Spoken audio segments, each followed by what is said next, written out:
That's right. We're back. Craziness happening all week. It all started off with the soccer stadium during the Rules and Public Policy Committee meeting.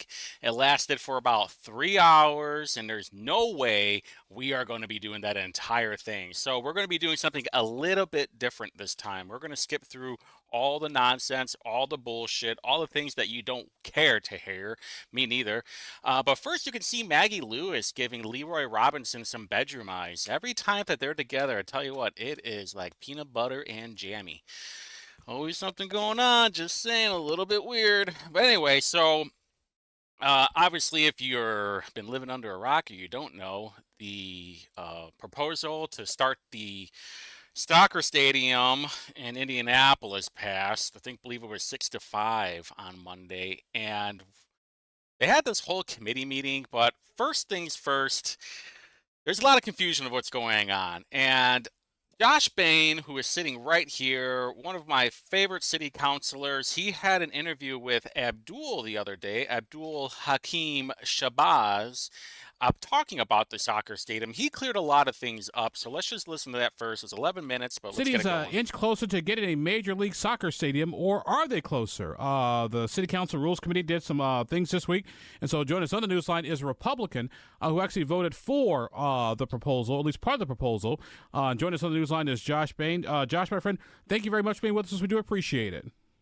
Yeah, absolutely. Appreciate the time. Josh, before we get started, let folks know which district you represent, which side of town, which township. Yeah, I represent District 21. It's the far southwest side of Indianapolis. So I represent all of Decatur Township. Then I have one precinct in Perry Township, so half of the Southern Dunes neighborhood. Okay, so let's go ahead and get started here. You voted for the initial proposal, proposal 173, I think it was, sponsored by Vop Osley. What was in that proposal, and why did you vote the way you did? Yeah, it's a very, very simple proposal. And what I said last night for the vote, and I tried to, express myself to the best of my abilities. For me, this is all about what's best for the future of the city of Indianapolis. It can't be about what's better for any one developer, any one potential ownership group, any specific interest group. It's what's better for the future of the city. And the vote last night, all it did was authorize a PSDA district, which is something that the General Assembly gave the city the option to do if we wanted to explore a soccer stadium. Now, let the audience know, if you could, what is a PSDA? Yeah, it's a sports district. Basically, it creates It's the Professional Sports District something.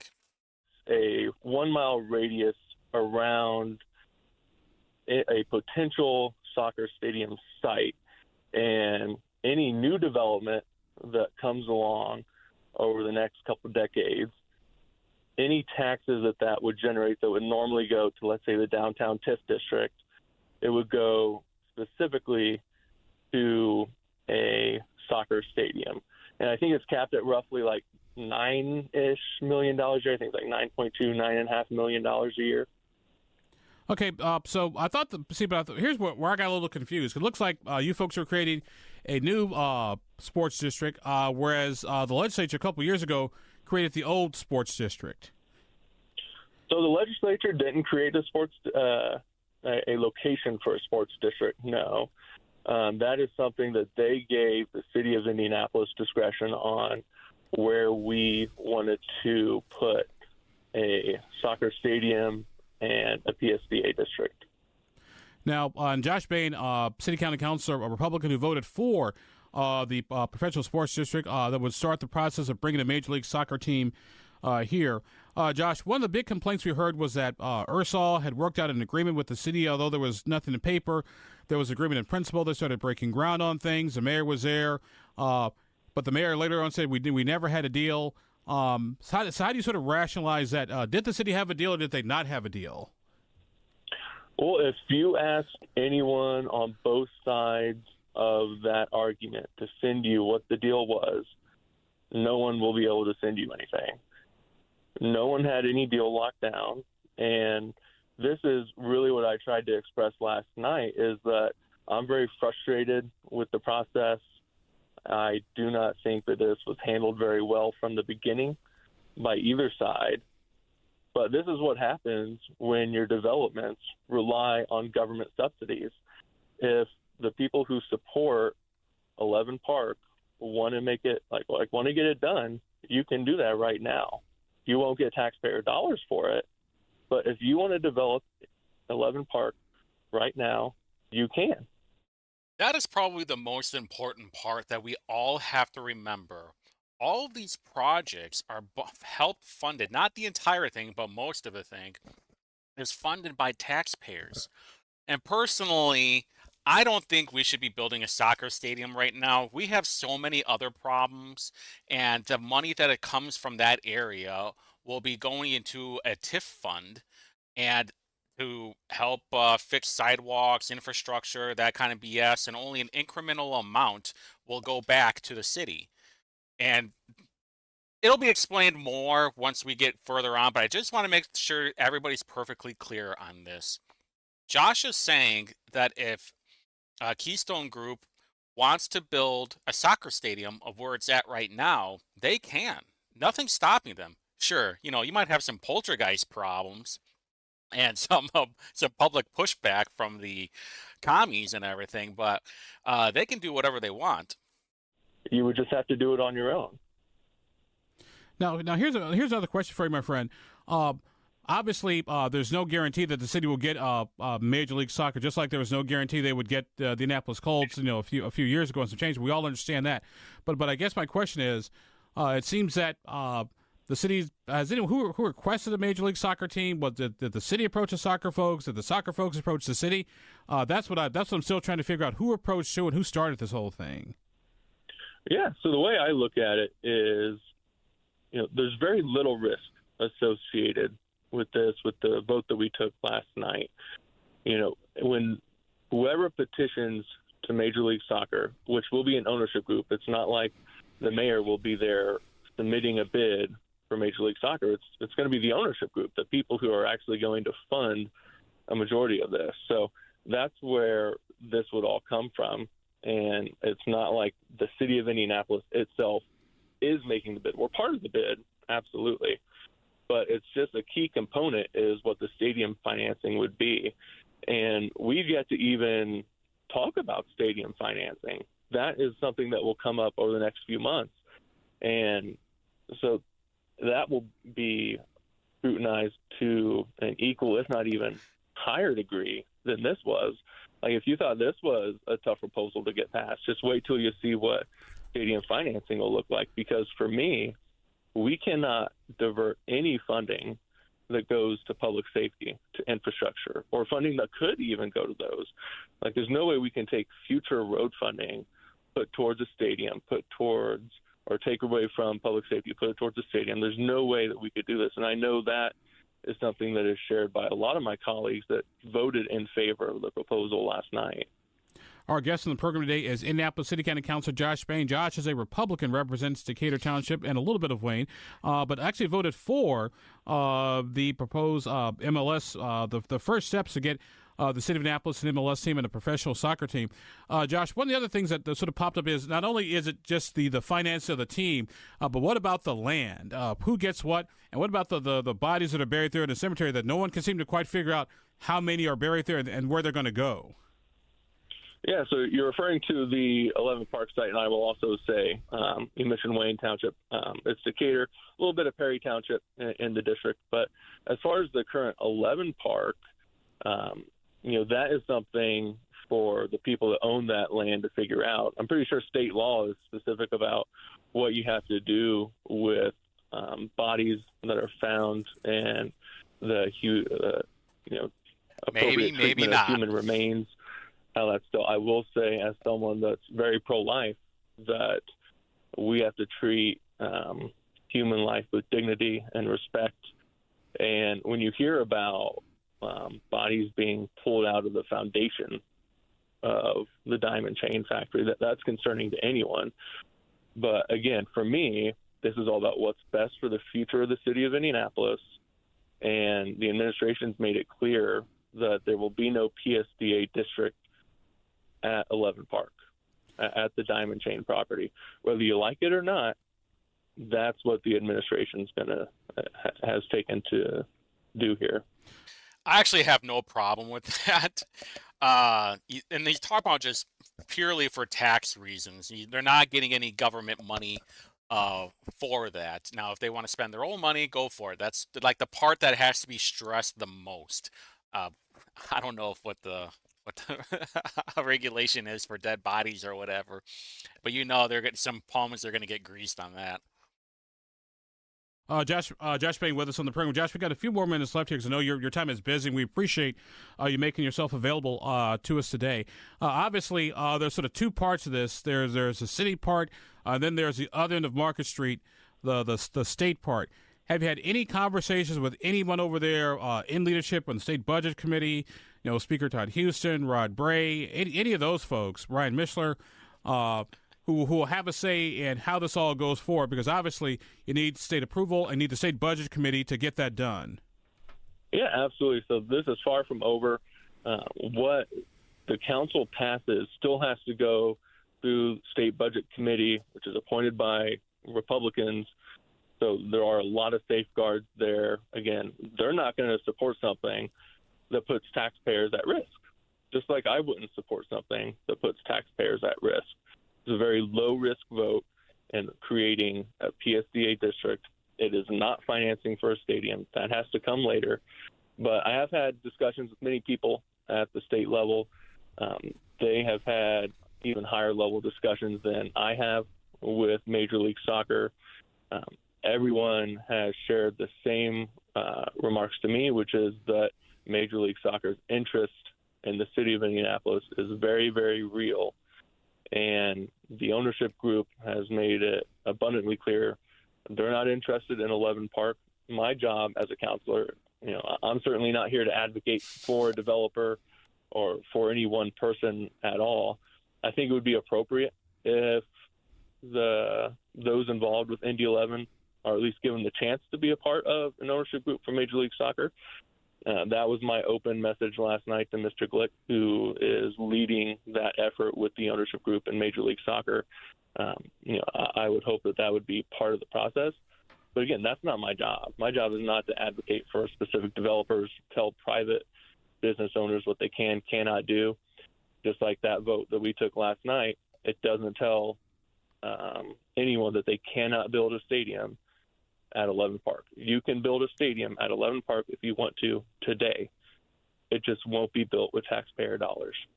Josh, final question for you. So what's next? What happens to the Indy 11 Park site? What happens to that site? What happens to Ursal? What happens to you folks? Yeah, well, for me, I'm going to be doing my due diligence on any sort of financing that comes back to the council.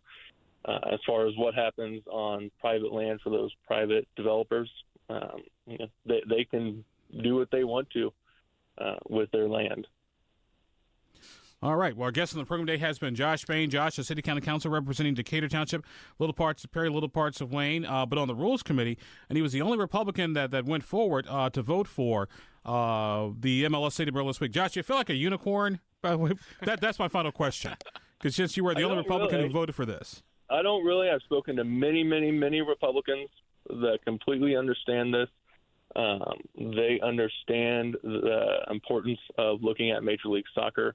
I had many, many conservative Republicans reach out to me last night saying that they appreciated my vote. For me, I don't see this as a partisan issue.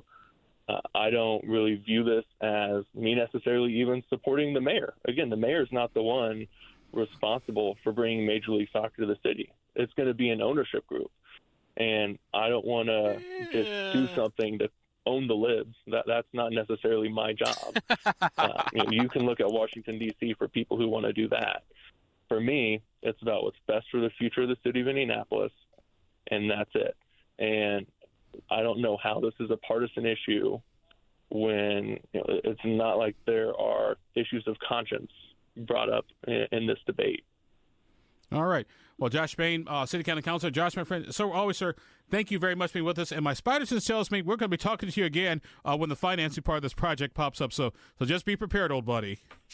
Yeah, absolutely. I look forward to it. And what I have told the city and everyone all along is that a vote for the PSDA is not a vote for financing of a stadium, and it is certainly not an indication of a vote to support future financing for a stadium. And I know I was not the only one that made that abundantly clear last night.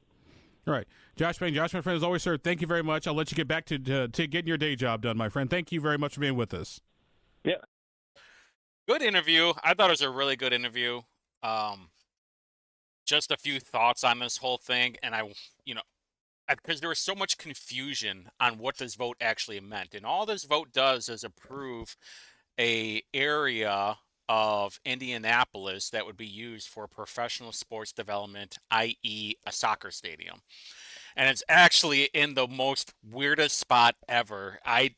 They're gonna talk about it here in this video, but I want to make sure that we set the foundation of what this meeting is actually about. Is only allowing a district of Indianapolis to be approved for this PSDA thing. And like I said, I understand where Josh is coming from on this, and I have my own opinions. And my biggest problem is that it's going to be budget time, right? It's going to be very busy for the city councilors, and I know Josh is probably up for it. He's been in office for 4 years already. A lot of these people, and you got quite a few freshmen, but everybody from the Republican side has been there before, except for Derek Cahill, and it's just going to get very busy. And the part that I do not like is that you're going to be using a lot of resources on this whole soccer stadium. And it seems like they're going to be trying to rush this whole thing, and I'm not exactly sure why. The only thing that I think is because we're going to have a new governor. No matter what, we're going to have a new governor. We might have some new legislators. Maybe me, huh? Everybody out there? Maybe yours truly, witty 2024. Let's go. And they might be trying to change the rules right after that. So they're trying to get everything pushed in right now. It's going to be a very chaotic 5 months, though. That is for sure. So let's just get to the meeting. Like I said before, we're going to be skipping through a lot. We're only going to get to the beginning part of them introducing this. And then we're going to hear from the city councilors. And then we're not going to hear from most of the audience, except for one person, Larry Vaughn. That's right. The glass man himself makes an appearance, and then we're just going to hear the closing arguments from everybody else. Hopefully we'll be out before a full 2 hours. Hey, look, bedroom eye still. Look at that.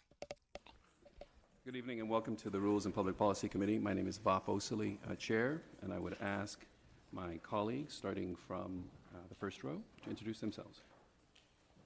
Thank you, Mr. Chairman. Councilor Mike Dilk, District 24. Thank you, Mr. President. Josh Bain, District 21. Thank you, Mr. President. Paul Ane, District 22, Southwest Perry Township. Thank you, Mr. President. Dr. Carlos Perkins, Doctor of Ministry, never forget that. District 6. Thank you, Mr. President. Andy Nielsen. Yeah, I don't know if you guys saw this or not. Brian Mowry and Allie Brown are laughing because Thank you, Mr. right after President. Paul and A, a lot of the times they'll go this way to the left and then to the right. Personally, I think it should go left, but whatever. But watch the look between these two. As soon as Carlos takes the reins. Thank you, Mr. President. Dr. Carlos Perkins, District 6. Thank you, Mr. President. Andy Nielsen, Council District 14. Thank you, Mr. President. Allie Brown, District 10. And look at these City two of little flirties. Thank you, Mr. President. Brian Mowry, District 25. Thank you, Mr. President. Dan Boots, District 3, Lawrence, Washington Township's northeast side. Thank you, Mr. President. Leroy Robinson, represent District 1, Pike and Washington Township. Good evening, Maggie Lewis, District 5. Didn't even say thank you, Mr. President, or thank you, Chairperson. Very good. So We're here this rude. evening to discuss proposal number 175. And I would ask that if anyone wishes to speak, if we can get a sign-up sheet at the podium, that would be very helpful. And I'd like to ask who is here to present first on proposal 175. All right, Deputy Mayor. Before we begin this, though, something has to be stressed of why this whole soccer thing is even happening. Joe Hogsett is on his third term now, and really what he has been known for are the 3 Ds of the Democrats: death, destruction, and debt. He was nowhere during the riots of 2020. We've had record homicides, record crime, record the worst thing ever, and that's his legacy right now. So within the next 4 years, he wants his legacy to be like the guy who let Lucas Oil happen. The problem is that Lucas Oil is going to be has caused so much debt.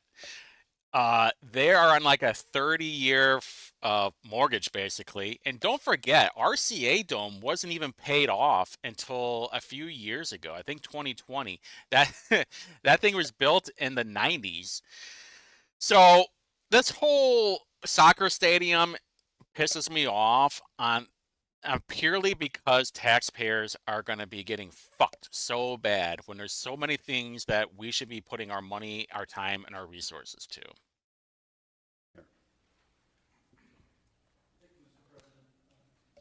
Thank you, Mr. President. But if there is one silver lining on this, I am very happy that Hogsett ran for a third term, because Robin Shackelford, who is a communist basically, she would run the city into the ground, which is why Keystone Group gave Hogsett a bunch of money, and you had all these other developers give him a bunch of money, because he knows, and everybody else knows, that if Robin Shackelford were mayor right now, things would be 1,000 times worse.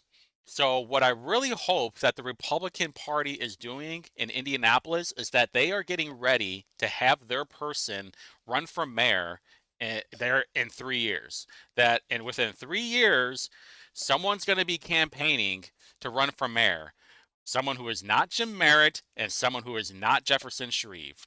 Someone who can connect the dots for the party to the city and show them a brighter future. Will they do it? Hard to say. I guess I'm supposed to call you Mr. Chairman tonight, and members of the committee.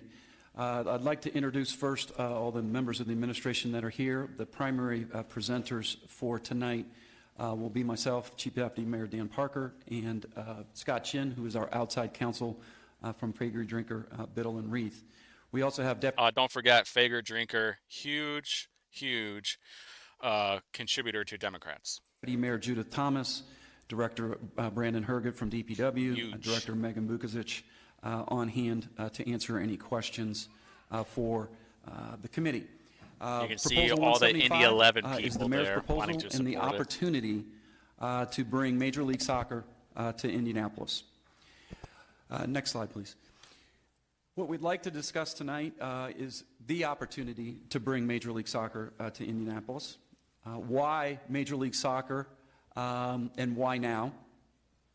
How we got here, a discussion of Senate Enrolled Act 7 from 2019, and the mechanics and process of proposal number 175, which is actually what is in front of you. Next slide. First, the opportunity. Before I get into this, the first thing I'd like to acknowledge is I hope each and every member of the committee saw the mayor's op-ed today in the Indianapolis Star.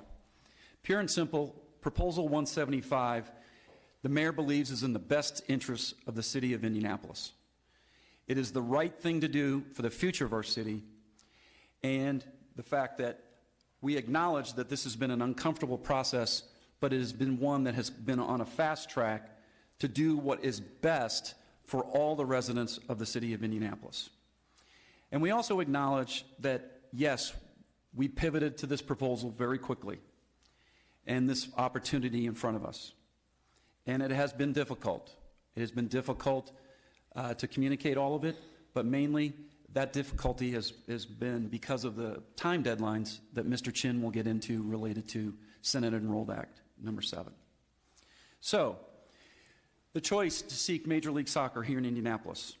After 4 years of negotiation and discussions related to the future of soccer in Indianapolis, we have decided to pivot to try to bring Major League Soccer to Indianapolis.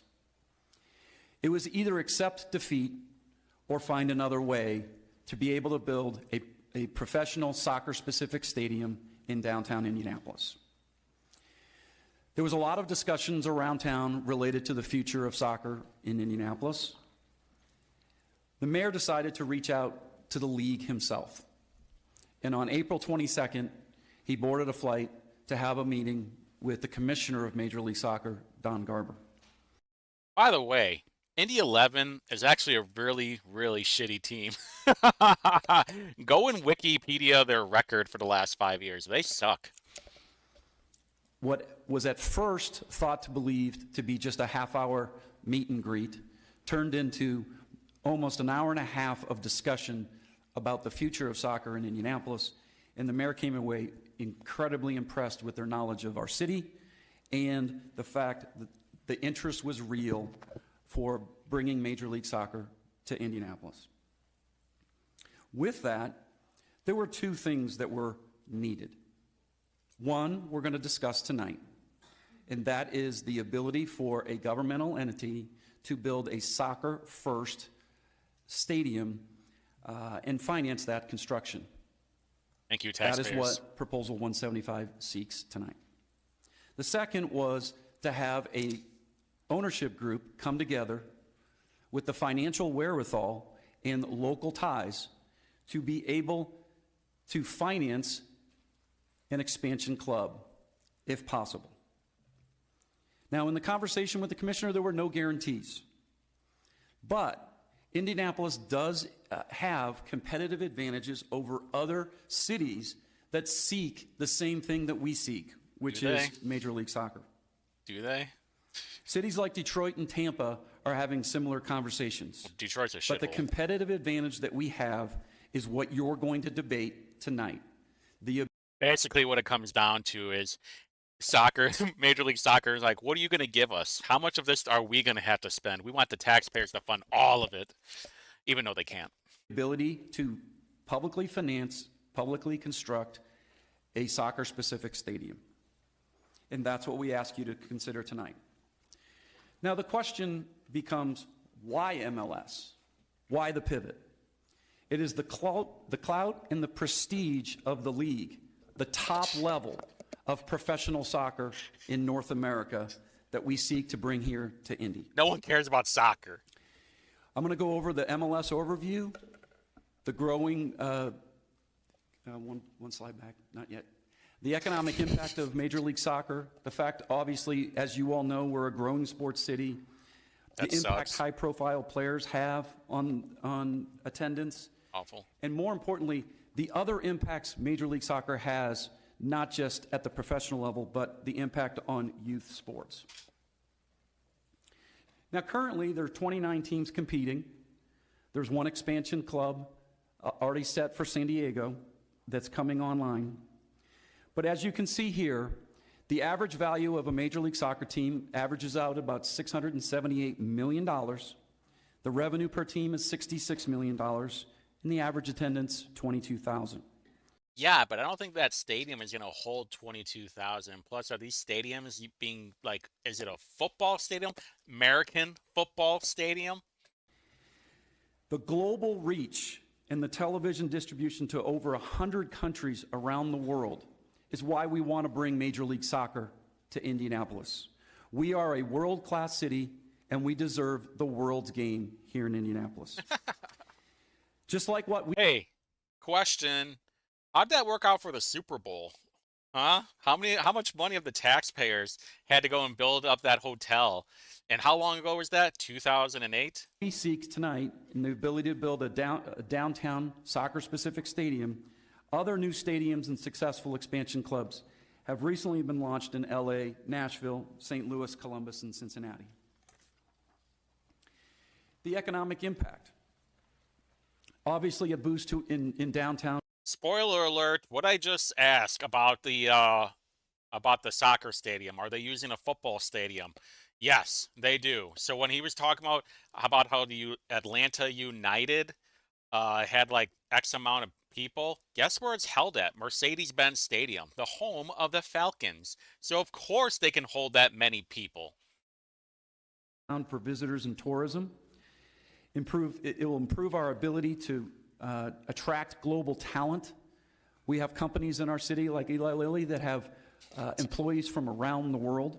You really think that someone is going to come up and be like, you know what? I know where I want to work at. Indianapolis. You want to know why? They have football. That's where I want to go. Eli Lilly has been here for how long? And you think you're going to be attracting talent merely because of a shitty sports ball? Increased spending at local businesses, thousands of potential jobs, and increased taxes. I would point to you a recent article from St. Louis that talked about the impact that their expansion club and new stadium had on the city of St. Louis. Listen, clown. People don't like going downtown because they feel like they're going to get mugged or raped. And I've been saying this for years now. When you go to Monument Circle, you smell three things: Chick-fil-A, piss, and weed. Not exactly attracting people to want to go watch a soccer game. $168 million economic impact in year one of their expansion club and new stadium. More recently, if you want to go to the next slide. Sure. I'd point to Nashville's MLS success. We point to a study that the University of Tennessee did to prepare for Nashville's expansion club and the debate Nashville had over the building of the soccer club. Why do I talk about Nashville? I think you'll hear later on from Chris Gall from Visit Indy. This is the one city that we probably compete with the most. How do you figure out new tax revenue? Is it just more than what you were supposed to get if you didn't have a soccer stadium? Like, how do you figure out that it's new? And was it because of the soccer stadium? Like, these full-time jobs is fine. I get like there's more jobs because we have people to clean up the stadium and whatnot. And maybe they're going it off of and so the University of Tennessee payroll taxes came up with these numbers for the Nashville Expansion Club. And the study projects these jobs and tax revenues will only grow with the team's success in attendance. Imagine bragging about taxes. More taxes, more taxes. And that's what they're seeing. Next slide. As the mayor's op-ed said this morning, obviously 40 years worth of investments in Indianapolis sports strategy has paid dividends.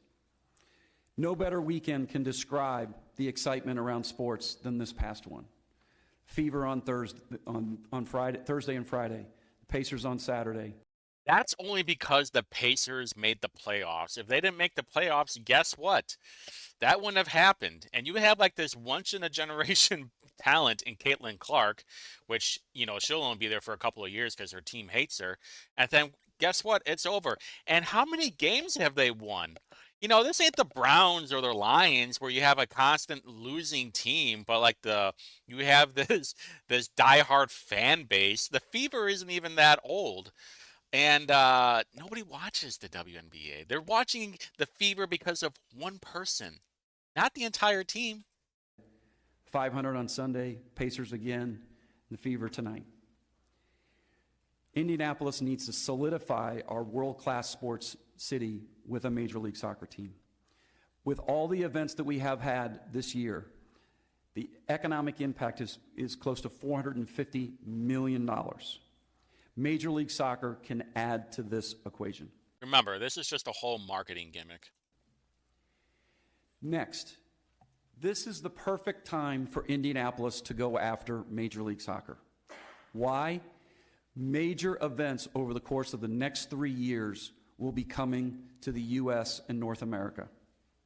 FIFA has picked the U.S. to host the first 32-team Club World Cup. In 2024, Copa America. 2026, the Men's World Cup.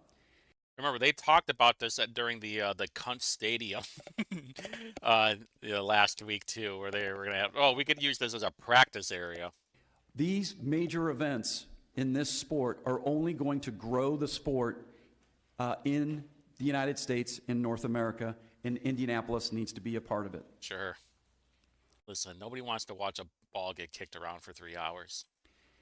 And just like what we saw with the Caitlin Clark effect for the Indiana Fever, Major League Soccer has seen that with major impact players coming to play in Major League Soccer. No kidding. I just said that. You have, isn't Messi retired or something? This is like when David Beckham went to California to play soccer and he got some like ridiculous amount of money. Of course that's going to happen. You have like your star person. People go and to watch the Chiefs because of Patrick Mahomes or Taylor Swift's boyfriend. You know, they're not going there to watch the whole team. They're watching because they're star players. By bringing a Major League Soccer team to Indianapolis, we can bring these stars to Indianapolis as well. Finally, before I turn it over to Scott to talk about the mechanics of Senate Bill 7, I think we need to talk a little bit more about the other added benefits besides professional sports here in Indianapolis. The major impact that soccer and Major League Soccer can have on youth soccer activity. Over 59,000 Indiana youth play soccer. Has one of the youngest fan bases in America. That's because they all come from different countries. And by bringing the pro sport to Indianapolis, we can bring participation rates up and bring it to parts of our city where soccer is not currently played. MLS Go is a part of that equation, and when you bring a Major League Soccer team to your town, you also get the training facility and their youth sports academy. All of these benefits show why this is the right time to go after Major League Soccer, and this is the right thing to do for the entire city of Indianapolis. So why don't you just build, some soccer areas? You know, you got Cunt Stadium that's getting redone, and I know over by me, there's a soccer field, and they use it for a football field as well. There's no reason why you can't use Lucas Oil as a soccer arena, right? So just do the same thing there. Scott? So basically you're saying it's like, hey, we don't get professional soccer here. Think of the children. Think of all the youth. We must protect the youth. If not for us, then who? All right, this part's kind of boring. We're going to skip over this bullshit. And we're just going to skip to the questions from the city councilors. Club application. So those are the three things that we'll... Don't care. Oh, before that, though, this is the end. We'll get to the next part. So they're planning, this is the PSDA map. So this is in the 1 mile radius of where they plan on having the soccer stadium. If I remember right, it is right here. Yeah, right there. Right where my index finger is on the mouse. Let me show you where that is. All right. It is 335 Pearl Street in Indianapolis.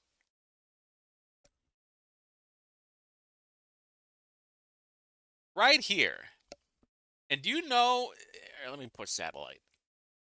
It is a parking lot right next to the bus station. This is a very, very small parking lot, by the way. And I'm kind of wondering if they're going to use, I think there's like a La Quinta Inn right here. Yeah, it's a hotel, and they might have it connected, kind of like the convention center. But unless they're planning on having like this entire parking lot turned into a soccer stadium, I don't know what they're going to do, but traffic will just be the worst. I mean, I think this is a parking garage right here, so that's not too bad, but just imagine all the parking spots that you're losing. This is less than 100 spots, by the way.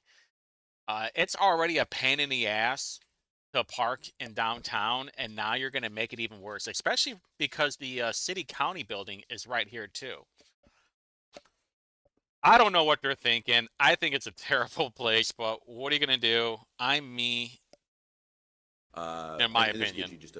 I'm going to, in a minute, turn it over to Director Vukovic to say a little bit more about some of the yellow properties, parcels that are in this map. But just to give you the overview notion, this includes the 1 mile radius around the facility.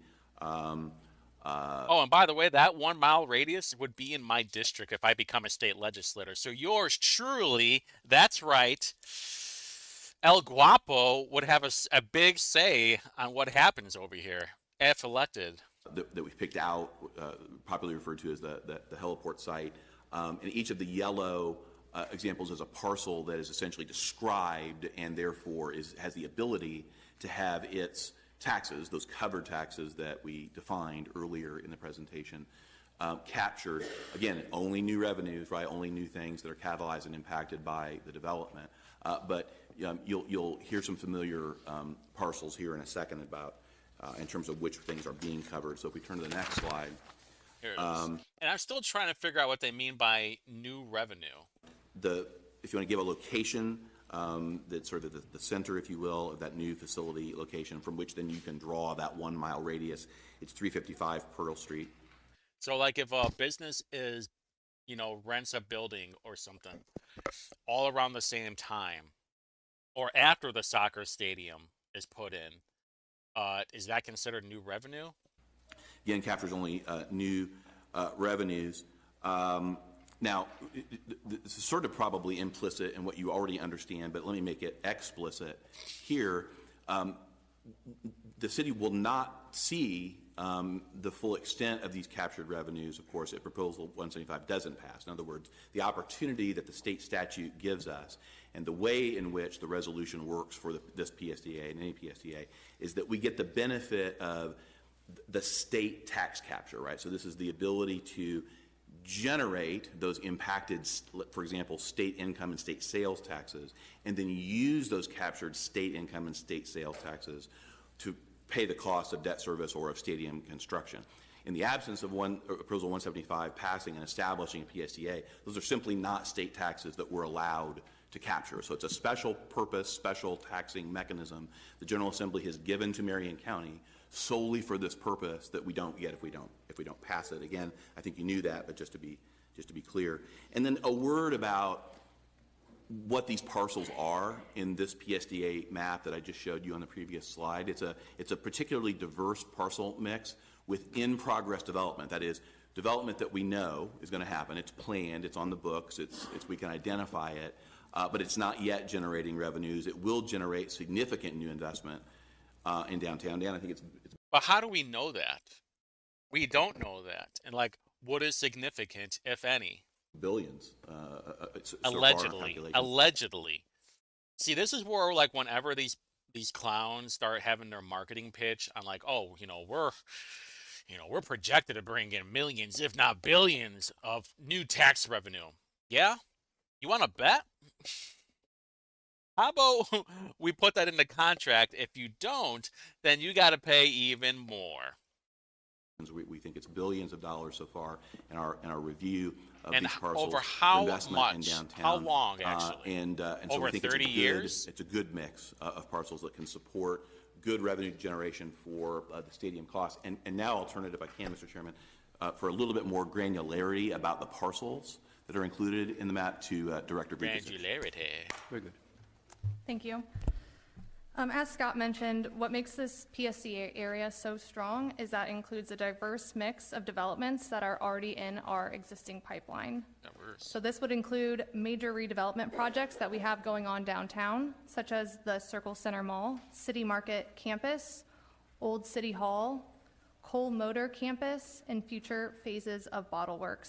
By the way, none of that has started at all. They're talking about Old City Hall. It's basically barricaded by fences so the junkies can't go over there and poop and, do drugs over there. The mall, that contract just got approved, but there's so many more things they have to get through before any construction begins. Bottle Works, same thing. And then the city marketplace, that thing just got shut down not long ago. Nothing has happened with that so far. And those are just a handful of projects. That will be years before any of that happens. That are occurring within our pipeline of downtown projects that can be included in this PSDA area. This PSDA also includes catalytic redevelopment properties that are adjacent to the proposed site, which the address is here on the screen. So this stadium would spur development on those adjacent parcels and provide that catalytic redevelopment as well within this PSDA area. Is that a new word? And then we also Catalytic included development? parcels within the 1 mile radius that are likely to redevelop as downtown properties in the coming years. And so with all of that, Yeah. this does make the That's a PSDA new one for area me. very strong in the mix of properties and redevelopment opportunities that are coming online. Oh, here it's in the because of next few TIFs. years. That's why. And here it is. Catalytic development. Kickstarting walkable urban places. Just more communism, folks. Brought to you by Taxpayers. I love all these new words that I Thanks, Megan. Just 2 more slides. The next one is the timeline for consideration of proposal number 175. So as I mentioned, on May 1st, the declaratory resolution was approved by the MDC. It was entered. This resolution, proposal 175, was introduced on May 13th. Still a lot to go Of course, through. tonight, the committee is Doesn't matter considering right now. Let's get to proposal the 175. Major League Soccer and a Major League Soccer stadium are right with this proposal 175. Investors are. Deputy Mayor. Very good. And go get it. And I would ask for your consideration and a due pass recommendation for proposal 175, and would be happy to take questions. Very good. Deputy Chief. Deputy Mayor. Is Bob high? Did he have a gummy before he entered this meeting? Chief of Staff. We're all confused right Minority now. Leader. My way. Thank you, Mr. President. We kind of left off there on talking about this 20% investors, so I'd like to start with that. I've got a few questions, but I'll ask a couple if Mr. President will allow, and then maybe we can come back. What he's talking about is that the investor has to bring in 20%. If I don't hear him by somebody But there else. are no investors. We're told we cannot be privy to know who these investors are, so we can't identify one person that's going to be able to put this 20% forward, and we're just supposed to trust that there's someone there at the moment. Well, it's certainly true that today we do not have a formed ownership group that is announcing itself, right, as our explicit partner. I think the reason for that is that we're the first step in the process. The idea is that we're the inducement, right? That if it takes 2 things to cause a successful MLS application, one thing is the commitment to build the stadium. So what we do is we enable that. We don't have to do it, but we enable it, right? Then an ownership group, finally formally announces itself, establishes itself, and asks to be our partner in that regard. But we're inducing them to do that. These are folks that are going to put up probably $700 million, Dan, or more if you add the expansion fee, initial startup capital, and then the 20% investment, which, by the way, again, you're right. We need the commitment on that. So none of that happens, I think, without this inducement. We need to induce that. I think certainly by the time that we would be submitting anything like a feasibility analysis, putting the numbers to these things at the state, an ownership group has to be known, including this strong local component to it. Like, we know that this was going to get passed as soon as, if a Democrat is bringing it up, it's going to get passed. So we knew that this whole PSDA thing was, it's just part of the process of it. So I am a little bit surprised that no one has come out and announced themselves like, yep, we're going to invest in this whole thing. What I would add, Councilor Mowry, is that if there was one thing the mayor heard clear from the league was for the city and the state to focus on the stadium, and that the forming of the ownership group is much more of the lane of the league and folks who are willing to put up what Scott just said, significant amount of capital to lure an expansion club here. So the city has been very, very focused on our lane, which is Proposal 175. In terms of the ability to coax people into the investment of $750 million, we do not believe that is the city's lane. But, however, it takes, as Scott said, it takes two things to get this done. One is the thing we're doing tonight, which is the ability to provide a site attractive to a MLS ownership group. And then the second is for that putative group to see, do we take action? And if not, are they going to be willing to invest? So it takes those two things to be able to land what the ultimate goal here is. Thank you. It is a little nerve-wracking for me to hear that we are trying to pass this without knowing who the investors are. We've seen what happened with the GM stamping plant. We knew who the investors were. We've seen what happened with the hotel. We knew who the investors were, and we didn't have a very good track record with either one of those at the end of the day with those people that were investing in those properties. City. Not only that, but look at the amount of debt that we have. I'm going to put this link in the description too. We still owe $633 million on Lucas Oil. This was dated back in 2021. This is what I was talking about before. The massive stadium cost roughly $720 million to build, which is around $850 million in 2019 dollars. Remember, and that stadium was built in 2008.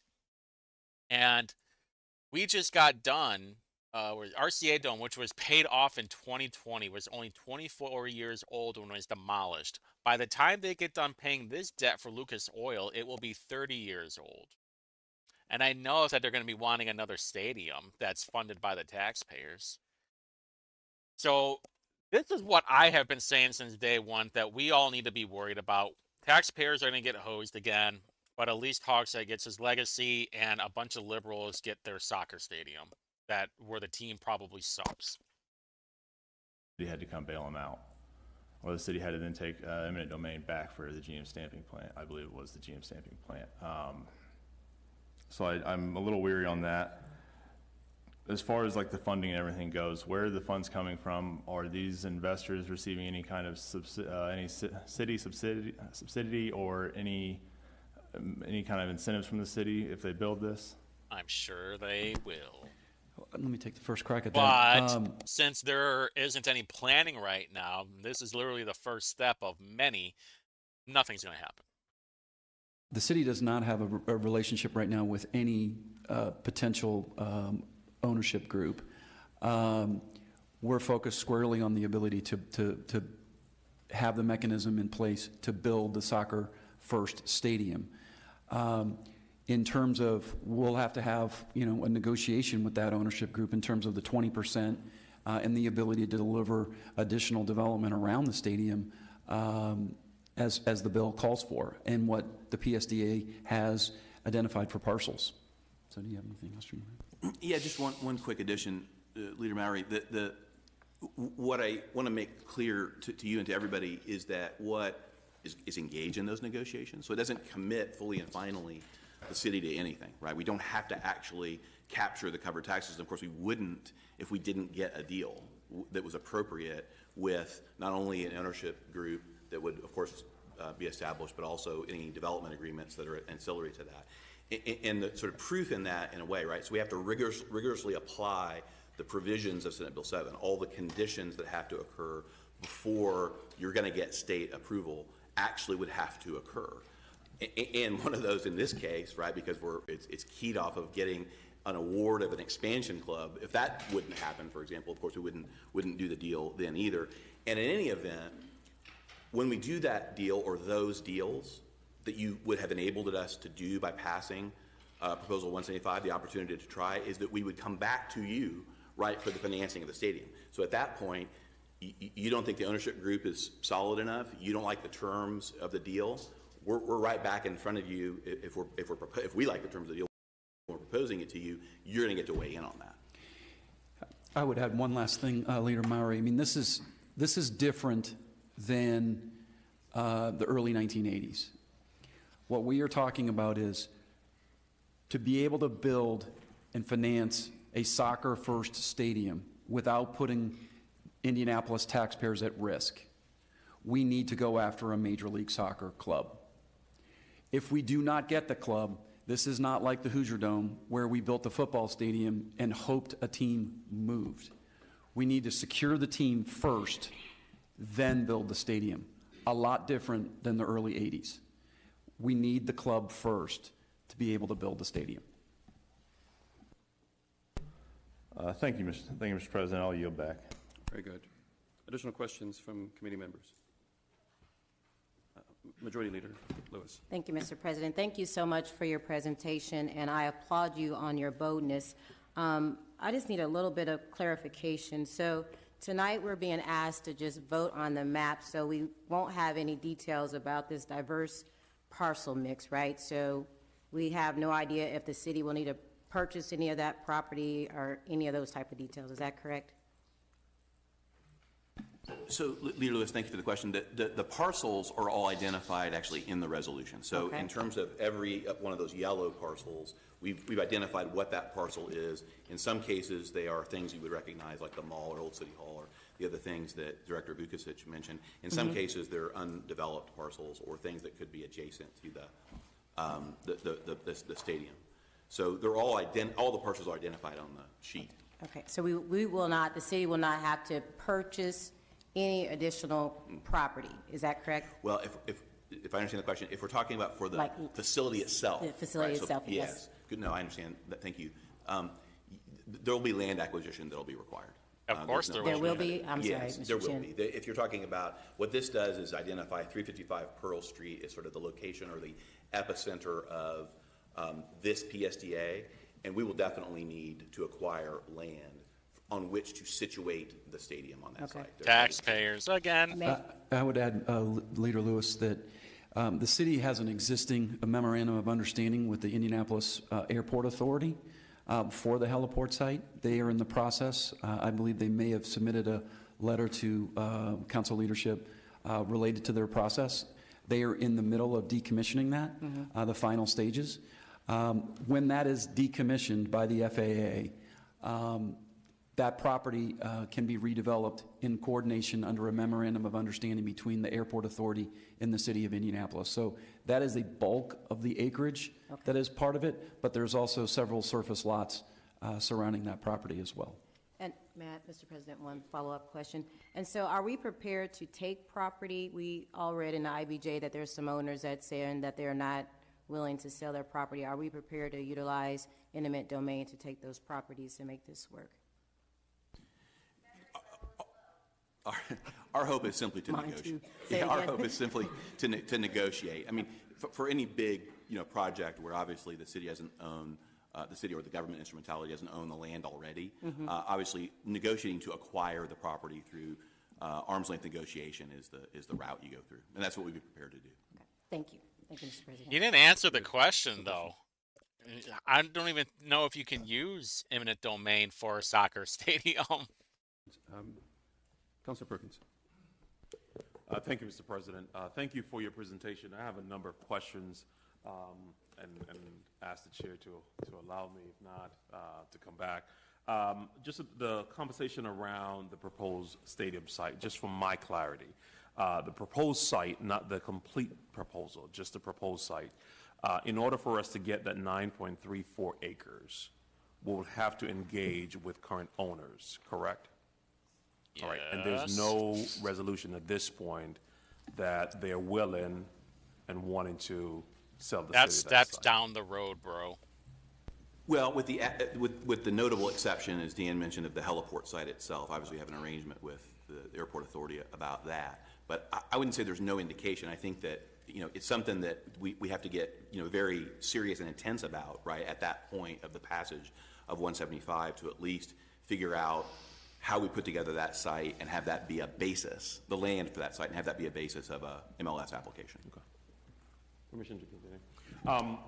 Without a doubt, I'm a major soccer fan, and I think just in the presentation, I think many of the residents around Indianapolis, Marion County, look forward to a Major League Soccer team.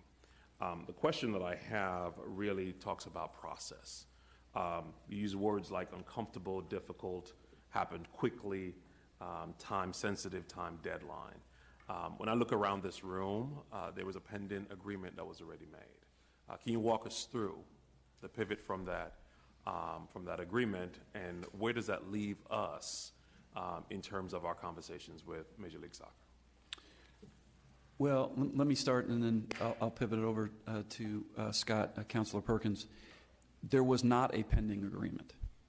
There was not a signed deal at all. There was a proposal that was vetted over the course of many, many months that did not become an agreement. And I guess that's part of the difficulty piece, is that sometimes when you have to say no, it's difficult. This is where it gets really weird. If there was no agreement on this whole thing, then why did we even start the process for it? Why did we break ground for the Indy 11 stadium if there was no formal agreement that this was going to happen? And instead of accepting defeat and not doing anything, it was, is there another way? Very similar to what we did with the hotel project on Pan Am. It did not work out with the private developer. But we pivoted very quickly in that process to make sure that we got it done, because it was an important project for the future of downtown Indianapolis and our convention industry. We look at this the same way. There's been a lot of time and effort by both the city and soccer advocates on the ability to try to build a downtown soccer-specific stadium. Instead of just saying, it's just not going to happen, there was another way, and the other way was Major League Soccer. And so you want to add stuff to that, Scott? Yeah, just one. Thank you for your question, Councilor Perkins. I would just add one other way to think about it, about the answer to your question. I mentioned a bit ago in the plan presentation that we would have to apply the rigorous terms of Senate Bill 7 to this deal as well, right, to this proposal as well, meaning the MLS proposal and what would come from the passage of Proposal 175 in this new PSDA.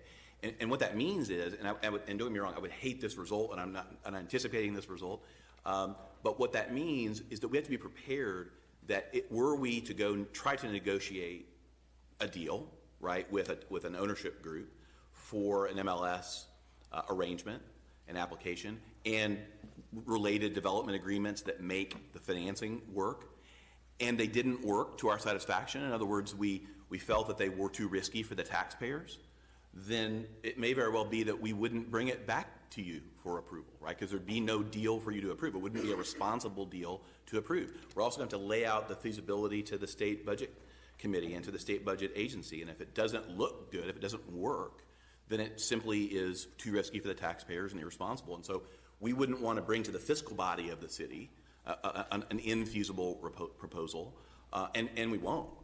So that's, I think, part of this analysis as well. And just for clarity, the initial proposal never got to that place where there was a deal that was made and brought back to the council for approval. That's correct. Okay. I yield back. Thank you. Thank you very much. Councilor Ney, I believe you had your hand up. All right, very good. Councilor Boots. Thank you, Mr. President. Thank you, Mr. Parker, Mr. Chin, for your presentation tonight. Just a couple of quick questions. Have the host city sites for the Club World, Copa America, and the Men's World Cup, have those host cities been selected yet? I would believe so, but I know that the World Cup has, but I believe. Yes. Thank you, Andy. Yeah, I saw his head nodding back there. So just to clarify then, the citation of those events are not a suggestion that we might land those if we were to pass this. Those were just cited as showing the growth and expansion of soccer in general in the United States is coming up to be a hot time. Yes, Councilor Boots, I mean, that was, over the course of the next 3 years, there's going to be a lot of focus on soccer and the growth of soccer in the United States, those events being prime. And so this is the perfect time for us to go after a Major League Soccer expansion club. If I could, Dan. Just to add a little bit more of context just from history, and the soccer fans in the audience will remember this, that in 1994, the World Cup was hosted in Los Angeles and was such a popular and successful event that ultimately it began a real fever for soccer and which has grown steadily to become what the MLS is now, and why soccer continues to gain popularity. 30 years A ago lot in of California. folks attribute that back to the World Cup back in '94. So you carry that sort of bounce, if you will, from the World Cup, and then add Copa America on that. It allows us also to compete for future FIFA international competitions, including potentially a Women's World Cup. Great. What is a woman? Thank you. My next question, if you could jump back to slide 19 of your PowerPoint. It's the timeline of events.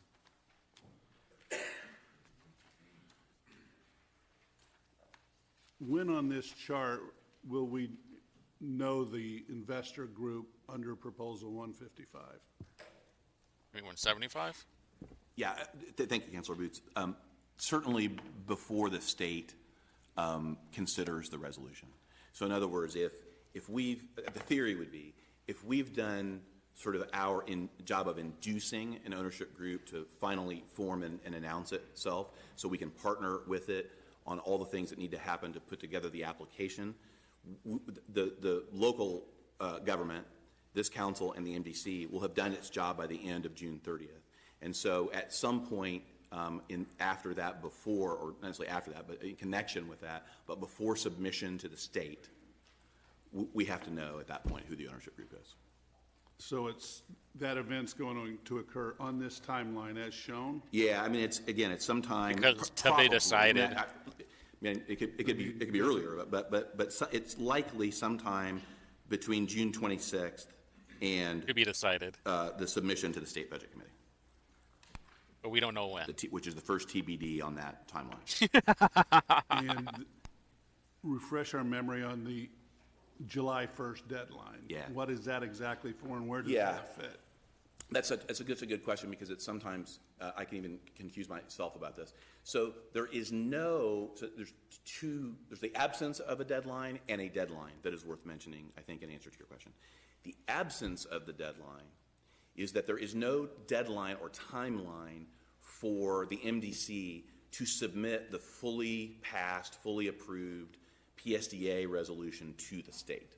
So in other words, after this, if we assume that the MDC passes it on June 26th, the statute doesn't say, here's how many days or here's how many months the MDC has to submit it to the state for the state approval processes. The statute's simply silent on that point. However, the deadline that is in the statute that's critically important to your consideration and to this whole process is the July 1st, 2024 deadline, and that's the deadline by which the local legislative action to establish the PSDA has to be complete.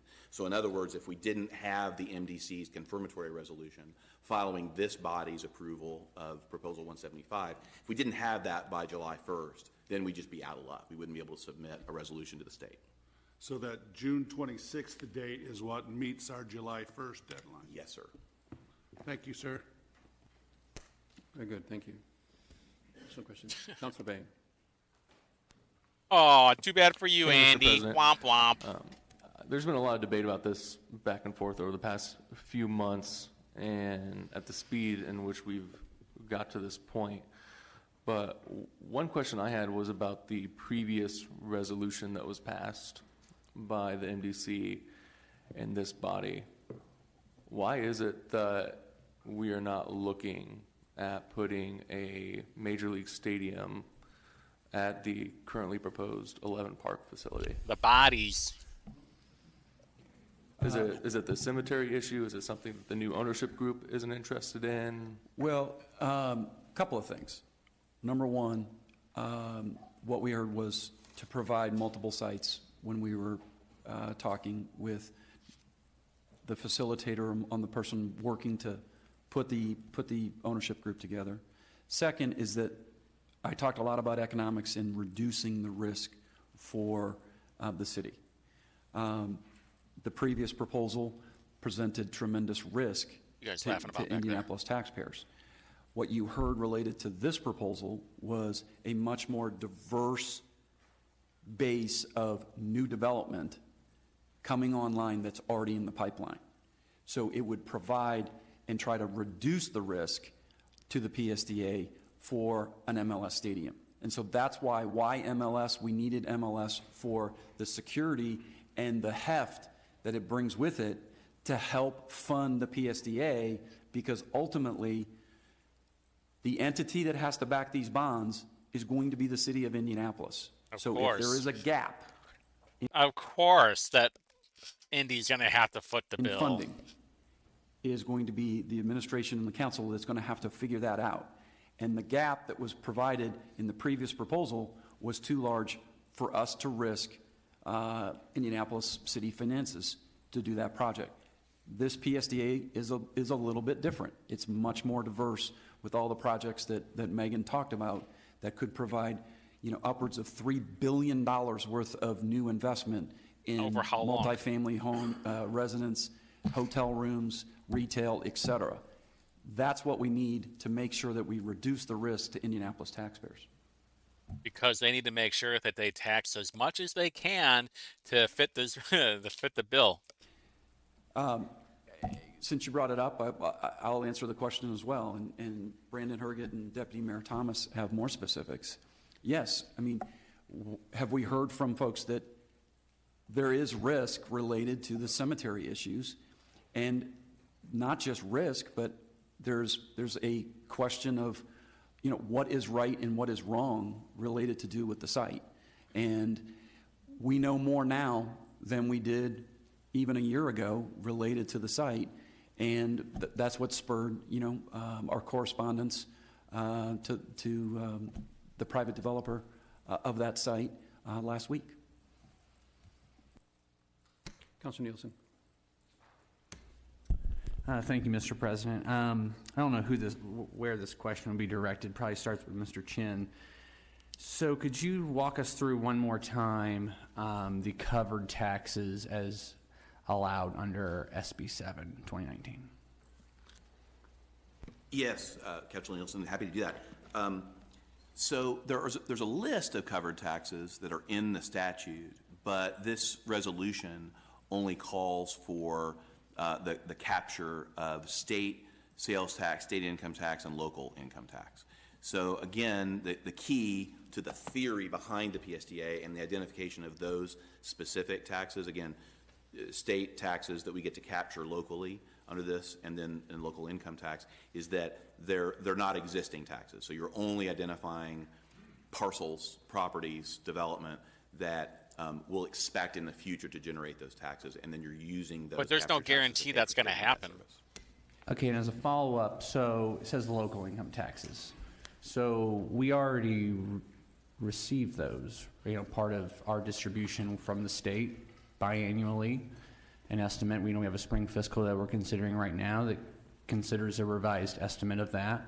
So does that lock in those discretionary dollars for that purpose? Can you maybe talk about the difference between the normal distribution of those COIT taxes, or those COIT, and then how we could potentially be handcuffed under a PSDA to use those taxes? Yeah, it's a good question. I don't think there'll be any handcuffs on that process, because the way that this works is, so again, look at this guy. The He local is income taxes sweating. that would be captured under the PSDA are not things that are already existing or already part of the general accumulation and distribution from the Department of Revenue to the city. In other words, they aren't things that exist today. They're only things that exist tomorrow if we pass the PSDA. We have the impact that we're talking about, and then we capture those. And those are, I think, as a mechanical matter, if part of your question deals with the distribution from the Department of Revenue, as I understand, the mechanics of this, of the PSDA capture, are they're segregated specially at the Department of Revenue. That is, all of the taxes, because they're available under the mechanisms of the PSDA to do things like pay the stadium debt service, right? So it's not a competitive thing with existing local income taxes or the ways in which the city would normally get local income taxes than it has to be able to appropriate for other purposes. Just as a follow-up, kind of it does, though, right? If we raise another $1 tomorrow, we would receive 2.02% of that regardless if there's a dividend. That you see where I'm getting at, like how we are Yes, sir. capturing that. But on the PSDA, remember, it's just on the yellow parcels, though, right? So it's just on the yellow parcels. It's not The city entire, That's the not magic entire of that 1 identifying mile. not only Okay, I the get you. geographic area of the PSDA, but it's identifying with specificity each of those little yellow parcels on the map. Those are the qualifying parcels from which you're looking to capture new revenue. And Councilor Nielsen, I'd add, in all the conversations we've had with our colleagues down at the other end of Market Street, it's why what you see in front of you is new development. So it's not necessarily taking money away from the state's base, and it's not taking money away from the city's base, because we need lit to pay police officers and firefighters and other things that we do with our local income taxes. It's that growth. The other piece, Scott, if you want to talk about it, is that it's not just Marion County lit that would be captured as well. Yeah, because it could get state income tax. Yeah, right. And then this question is for you, Mr. Parker. So I know you talked a little bit about how existing authority under PSDA 1, that's what I'm going to call it, reached a conclusion that the administration felt it was too risky for the taxpayer. And I appreciate that caution. But I guess, has the administration drawn a line of of making that risk assessment, so that when should we go down this route, that there is a mechanism with which we would know, that this is too risky? Is it a function of these covered taxes? Is it a function of the additional taxpayer subsidy? Can you maybe talk about that a little bit? Sure. I think where the mayor draws the line is this PSDA and this stadium cannot draw general government revenue that's already dedicated to the things that we all deal with on a daily basis for the general operation of Indianapolis city government. And there needs to be a way, if there is a gap, it needs to be manageable, and there needs to be a way to pay for it without using existing revenue that goes to pay for DPW or fire or police. And that's the line in the sand. And anything that goes to increasing that risk where potentially it doesn't generate enough money, then that's something that is going to be a red light that we all need to come back to you and say, this is where we're at. And we just can't do that. I mean, we cannot risk not having the funds to pay for those general government obligations that we have. Okay, thank you. Yeah, we got bills to pay. Why would we take all that revenue or that tax money and go put it towards the stadium that we won't see return, if a return, in years? Majority Leader. Thank you, Mr. President. I apologize for the additional question, but I'm just getting this information this evening. So PSD 1, as Councilor Nielsen said, it's now being suggested that it's going to be funded by developer-backed funds, and then the second one is going to be funded how? Is that going to be mostly private developers? Help me understand the financing. I'm sorry, I'm confused. Do you want to go? Yeah, go ahead. Leader Lewis, it's both and. Okay. So here's what I mean by that.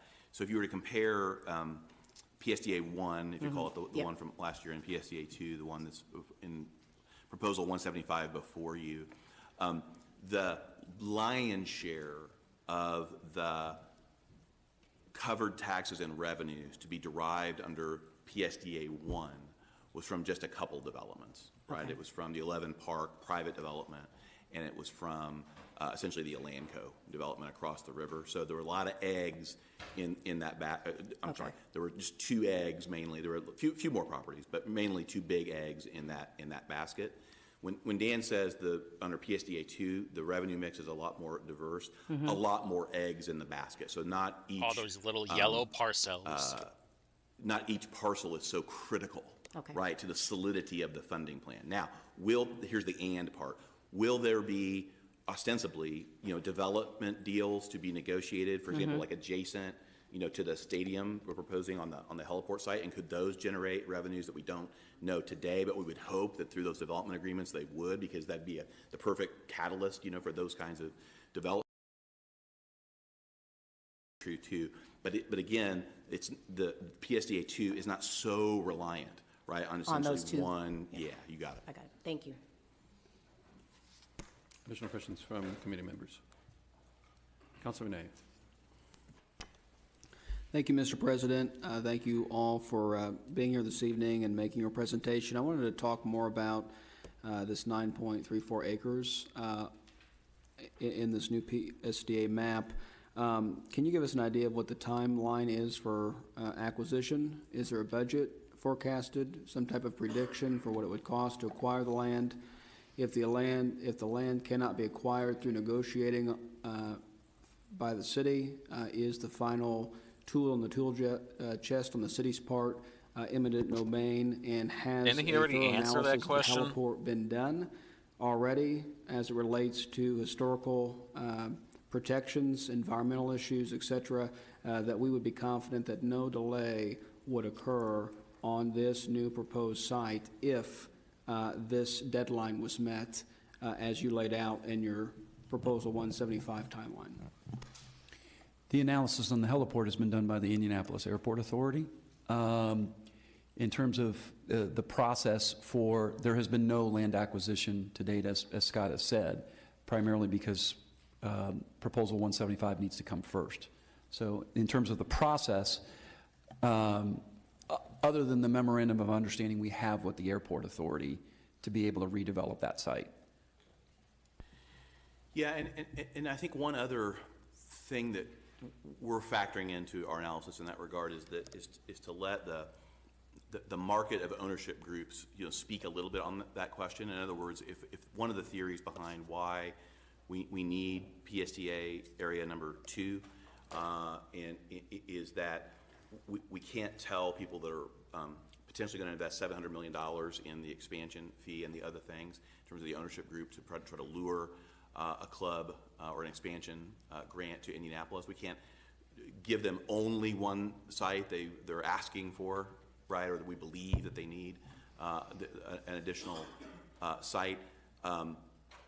They will also, I think, help make a judgment about whether it's worth it, and whether things like schedule and cost of acquisition and environmental concerns and other things are too burdensome to deal with, right? They get to make that judgment along with us because they're going to tell us what they think. I just want to re-ask my questions again and get answers. Is there currently a timeline on acquisition? Do you anticipate what that timeline would it look like? Something that would occur this year, begin this year? Would it be something that would be after a potential expansion club was attained? I'd have Andy jump in because there's been no design completed for an MLS type stadium. So you do that when you're looking at land acquisition. So those two things kind of go hand in hand. So in terms of a timeline, we would need to have a timeline that could deliver the stadium in time if we were awarded the team. Right, and I would, if I could, just add a little context, right?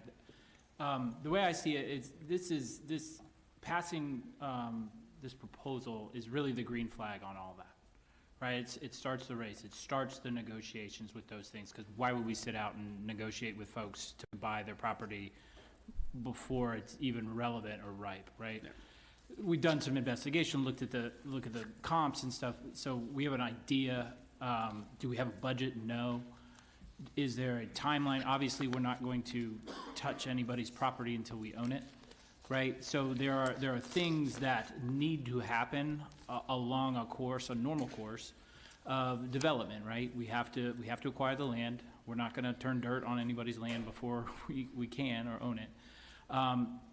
From a timing of the construction project, of course, if we are able to acquire land and we can move faster, we will do that, but only so long as we're not getting out over our skis and making financial commitments on a deal that might not pan out, right? We've seen deals that don't pan out, and we don't want to get too far ahead of that process by buying a bunch of land and then things not working out. So I imagine that it's manageable. We will manage that site acquisition and relevant due diligence periods so that we have time to vet all of those risks and analyze them before we bring any sort of financing package to you all, or acquire property and start, swinging hammers. Well, I appreciate the process. This is something that many of you folks sitting in front of me have worked on now for a couple of months, and I will respect the process as it moves forward, should it move forward.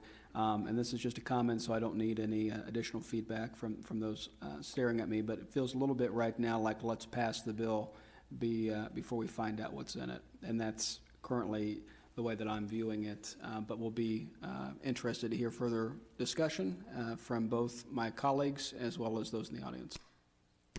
Very good. Councilor Perkins. Yes, thank you, Mr. Chair. I appreciate the conversation around the covered taxes and how we're putting together the financial deal for this. I'll just encourage us as we're looking at additional resources for fire and police and DPW, that we also add poverty and homelessness and affordable housing and education to that conversation. I would want to know a little bit about what do we know now that we didn't know a year ago about that cemetery site?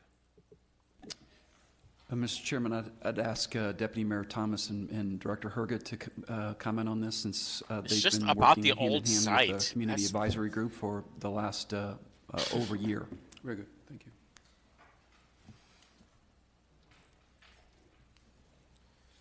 Thank you, Councilor, for the question, Mr. Chairman. Thank you, Dan. And look at all those. Look at all these.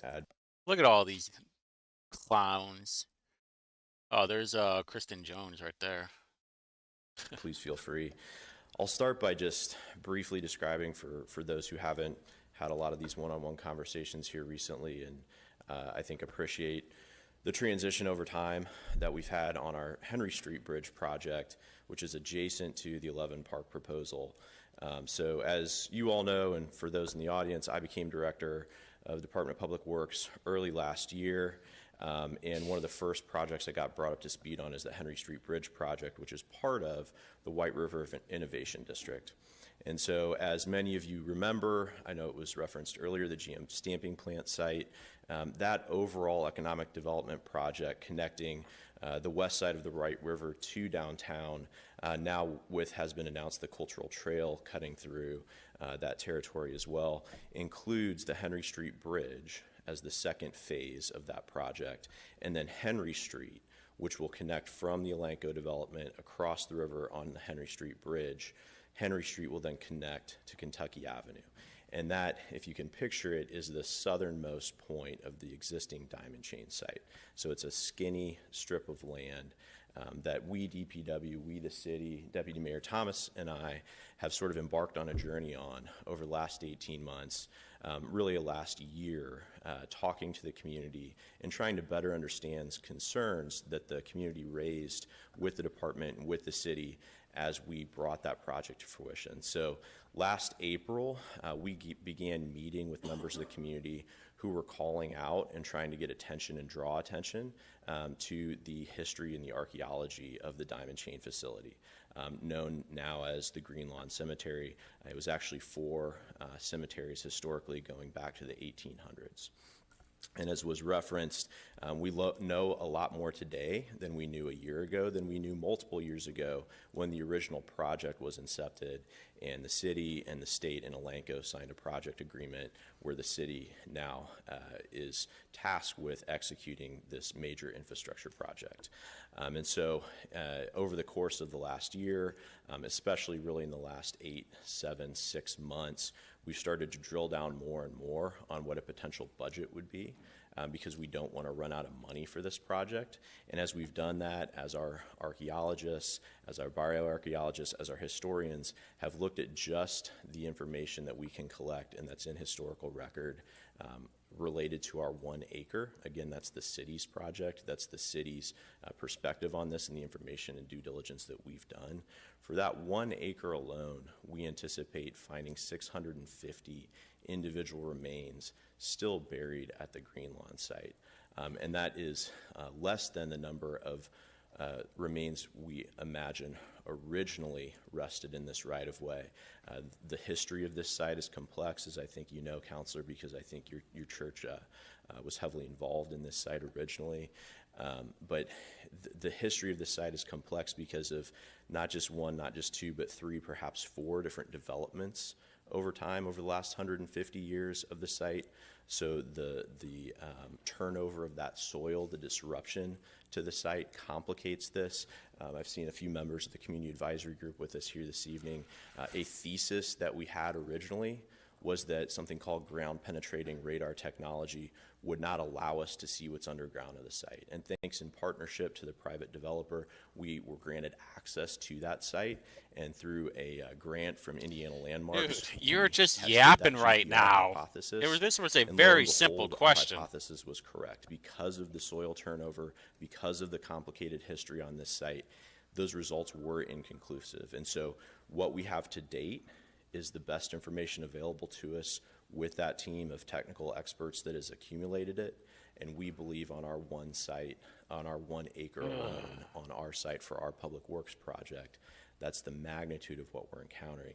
Now, Judith may be able to speak to this better than I can. I know there's, again, some members of the community advisory group here today, but this goes well beyond just that fiscal impact and the impact that the time required to pay attention to that may have. This is also about the erasure of that site, and we believe, and I think Dan spelled out earlier. Just say we didn't know there were so many dead bodies there. That's all you got to say. Whoopsie. We believe that it's time that that story actually be told, and that that story be acknowledged, and that we have a role to play in making sure that that happens. And so I think that also speaks a bit to the nature of your question. I don't want to ramble on too long, but you already are, bud. Conversation, or Deputy Mayor Thomas, if there are things that I left off, please feel free to jump in. Good evening, everyone. Just wanted to add to the fact that, yes, we have been working on this particular area for about a year. We had a lot of community feedback at a public meeting we had, I believe, in May, where folks were concerned about where we were developing in that space, and the fact that the people that were buried there, that remain there, were the pioneers of our city. And the true fact that where the city is building or having the bridge is pretty much where what is known as the segregated cemetery at that time. We're talking about early 1800s to the early 1900s. So those black soldiers that fought in the Civil War, those that were formerly enslaved, those souls and their remains are there.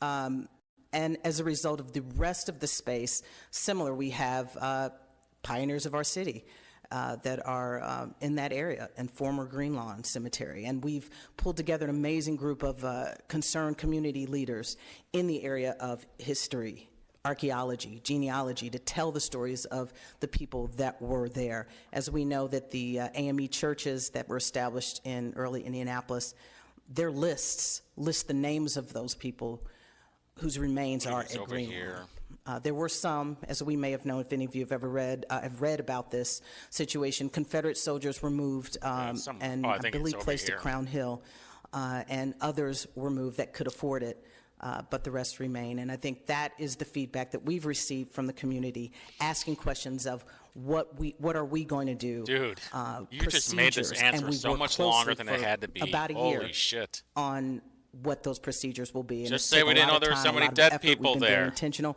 We've been very engaged, and I hope that answers a little bit about where we are right now. We continue to work every month, phone calls, emails, meetings once a month to discuss what the next steps are once we start producing even more construction over in that area. Boy, that was a very long. Carlos Bergen's like, God, I regret that. I think that my question wasn't pertaining to this; it was pertaining to something else for Chief of Staff Parker. I think Leader Lewis had a question pertaining to the burial, so I would defer to her first, if you don't mind. Minority Leader Mowry, we'll come back. Thank you, Mr. President. From what I'm gathering here tonight, it seems like not a lot of consideration or thought has gone into the financial side of this and what the land acquisition may look like, and what measures we're prepared to make if we can't get that land through negotiation.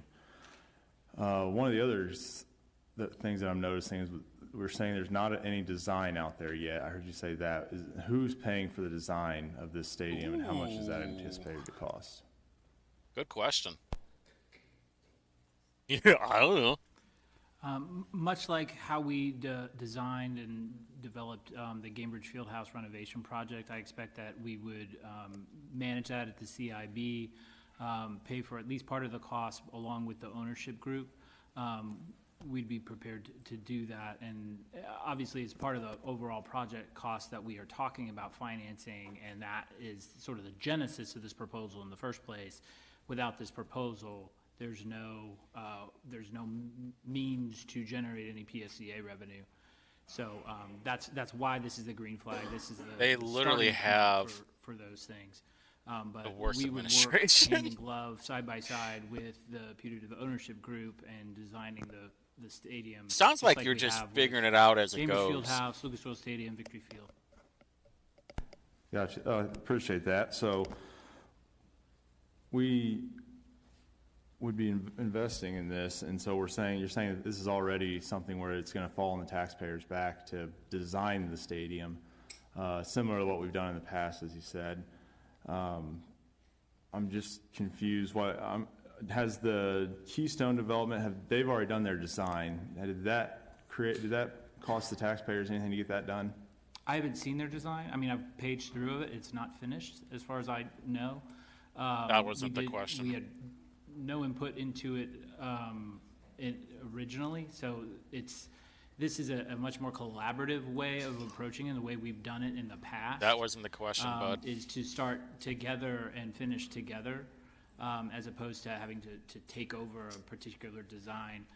It is really important, though, that when it's a publicly financed and publicly owned project, that the public entity, historically has been the CIB, who's responsible for the property long term, be involved in early decision making to make sure that we end up with first a project that makes money for the developer or for the owner, right? That's the whole point, but also doesn't present so much risk to the public that it becomes too much, right? And we've had a really good track record of that over the history. Why are you yapping so much?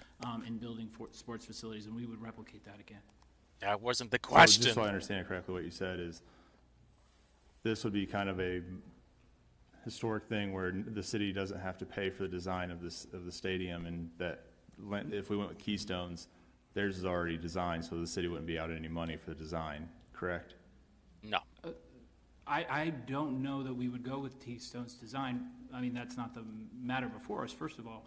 Second of all, we haven't sat down and worked shoulder to shoulder to try and to get mutual acceptance on a publicly owned, publicly financed project. Thank you. Still didn't answer the question. Thank you, Mr. President. I apologize for taking us back, and I appreciate what Malin just said, that this is probably not what we're here to discuss this evening, but I am going to go back to the cemetery. So, Madam Deputy Mayor, one, thank you for your leadership on this, but I'm just curious, on 11/20 at my committee, you spoke to the city and the archaeologists being able to stand before us and assure us that you can take on this challenge and there wasn't any issue. I'm curious to know from you, like, what changed in that process, that your views has changed. And it's my understanding the archaeologist is here as well. I would be interested to hear her input and what the process has been as far as the design. Thank you, Leader Lewis. I'm trying to recall the change. There hasn't been a change. What has happened is that we've all come together to set up standards on what we are going to do when we find remains on the Henry Street Bridge project. Okay. That has never changed. Okay. So is Keystone not following that? Is that what you're saying? Like, I feel like something has changed. Like, we're saying now we can't go there, so I'm just interested in how did we get there? Well, we're talking about the Henry Street Bridge project. Yeah. I don't know what the standards are for the Keystone side. Okay. They've never been to they came to our last meeting, yes, I believe, in April to discuss what their plans were. Okay. But it was not with the community engagement group where we walk step by step of once a remain is found, what is going to happen, where it goes, the procedures and that. I'm not sure what theirs are. I know they've written and submitted some to the state, but I'm not sure where that stands right now, because that wasn't part of our community engagement group, unless they would have been a part of it from the beginning and set the standards like we have. Okay. Mr. President, again, is it possible to hear from the archaeologist, because she testified at my committee as well? If she's here, I haven't seen her. What is her name? There she is, Miss Linda. Oh. Thank you, Mr. President.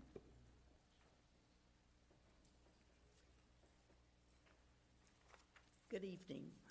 I am Linda Weintraut, owner of Weintraut and Associates Cultural Resource Management Group, and we are historians and archaeologists, and we're working on the Keystone Project.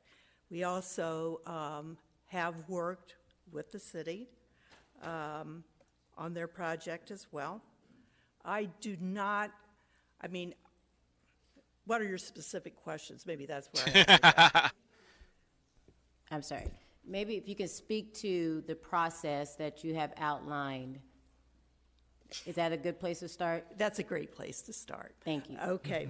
The process that we have outlined is the same one that we outlined in the work plan for the city. The two plans are identical in what we do when we encounter human remains. When we encounter human remains, we stop all work around it, and we very respectfully start our excavation. There's been a lot of comments about tents. The tents are put up to protect the archaeologists in the field, but also to protect the privacy of the human remains. We treat them very respectfully. And so we started going down. We moved down with shovels, just like you would do for the city. Oh my God! As we get closer, we engage in smaller they just won't trowels, let it go, and brushes, and that kind of thing.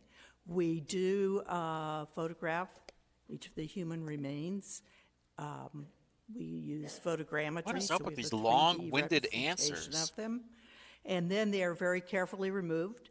They are taken with FS logs, field specimen logs, so every bone is very carefully cataloged. We bring them to IUPUI, or IU Indianapolis now, and that's where the bioarchaeologists will conduct their analysis. And I know a lot of people are concerned because they haven't heard what the results of the analysis has been, but frankly, it's ongoing, and there's a lot of conversations that are occurring between the bioarchaeologists and the archaeologists before anything is put forth to the public. There will be a management summary that comes out. We have submitted a burial plan. The burial plan has looked at how Keystone would like to reinter these folks. I do consider them folks. They're people. How they would be reinterred. And it's a conversation that's ongoing with the DHPA, Division of Historic Preservation and Archaeology. None of this happens in isolation. We are very carefully going through this. I would like to dispute a couple things. First of all, we know that there are both African Americans and Euro Americans within the city's alignment, because we found some evidence of that. We would be surprised if that's where the Confederate soldiers are. We know there's one that we have located there, and he was moved to, documentation shows that he was moved to Crown Hill. So there's a lot of things that are going around out there, but you got a lot of maybes. This is an ongoing process. Research and analysis is not fast. It's not easy. It needs to be deliberative, and we really need to be certain of our facts. I just want to be certain that you're going to quit out yapping. Yes. Mr. President, one more follow-up. So thank you so much. Can you speak to, again, I know there's lots of numbers and information out there. I want to say it's like 500, 600 on. Yep. Can you speak to that number? Yes, what does that have to do? First of all, it's with this proposal? It's not 1 acre that that number was extrapolated for. It was 1.48 acres. And what we did is we looked at the number of burials that could be there, and we took half of that number, thinking that that's probably as good of an estimate as we could come up with, and we made that our kind of our cap, and that's where the number came up with. I mean, it's that simple. We don't know what's under there. I mean, I really don't. I wish I did, but I don't. Thank you so much. Very good. Vice President Brown. I'd like to keep asking questions if that's okay. So, good. I'm concerned with the lack of care that's been happening. Oh, Just in again the way with we the talk about these cemetery. people who are buried there. You know- the Mirror Indy did a great article, and with their estimates doing. I'm skipping past What this do crap. you I don't care about the fucking to, cemetery. It's going to be one number throughout the Who cares? But probably the first that had names and everything written. And we as a city, and we passed this now 5 years ago, looking at equity and things, and this is something that we've been talking about, is we cannot just continue to Band-Aid over the harm that we have done to communities. And Dude, you know what? You're band-aiding over your architectural- diabetes. our- Fucking shit. The work plan that you created. Very concerned about what we're doing. Don't care. Genealogy. There we go. Because it's something that's of great interest to me, especially with the belief that. You know, you guys bitch about Larry Vaughn going off Is the topic. work plan that was adopted by the city and the community action group, the work plan that you created? The work plan that was submitted to the DHPA, Division of Historic Preservation and Archaeology, was the work plan that we had written. I want to talk It about. was not modified in any way based on meetings and. Don't care. It Okay, listen. If you're gonna keep yapping, Individual, you walked out. Thank you very much, Ms. Thank you. Hold on just a moment. Why are you clapping? Who's clapping? Councilor Nielsen, and then I'll come to you, Mr. Robinson. Ms. Weintraub, I'm sorry. I meant to grab you before you walked all the way back to the, if you don't mind, I just have a couple of really quick questions. This is about Kinda the following up on cemetery Vice again? President's questions. So, what is the reported number of individuals? Don't care. Okay. That's how. They are right. That's how many. Don't give a shit. So, what is the minimum number of individuals? Because Shut up. You said about no deal. No deal was done with Keystone. So, PS. 7. I have very, very carefully. No. Okay, thank you, Mr. President. Okay. Councilor. You done with Chairman Robinson, please go ahead. Thank you, Mr. President. I want to go back to a comment made by Deputy Mayor Parker regarding his questions that he answered from Councilor Perkins. You said about no deal. No deal was done with Keystone. So last year we passed, the state gave us the authority to pass PSD1. This council passed PSD1. I was at a groundbreaking with you, several others in this room, and the mayor spoke at the groundbreaking over at 11 Park. To great fanfare, great support, and now you come to us and say there was no deal. And so all those things occurred last year, and there was never a deal in place. So does the administration have a history of doing things like that to that degree? And all this stuff done, coming from this committee, as Leader Lewis said, speaking to us about the graveyard site, it was great, groundbreaking great, mayor spoke great. Now all of a sudden, no deal. Didn't I just ask that too? What did we?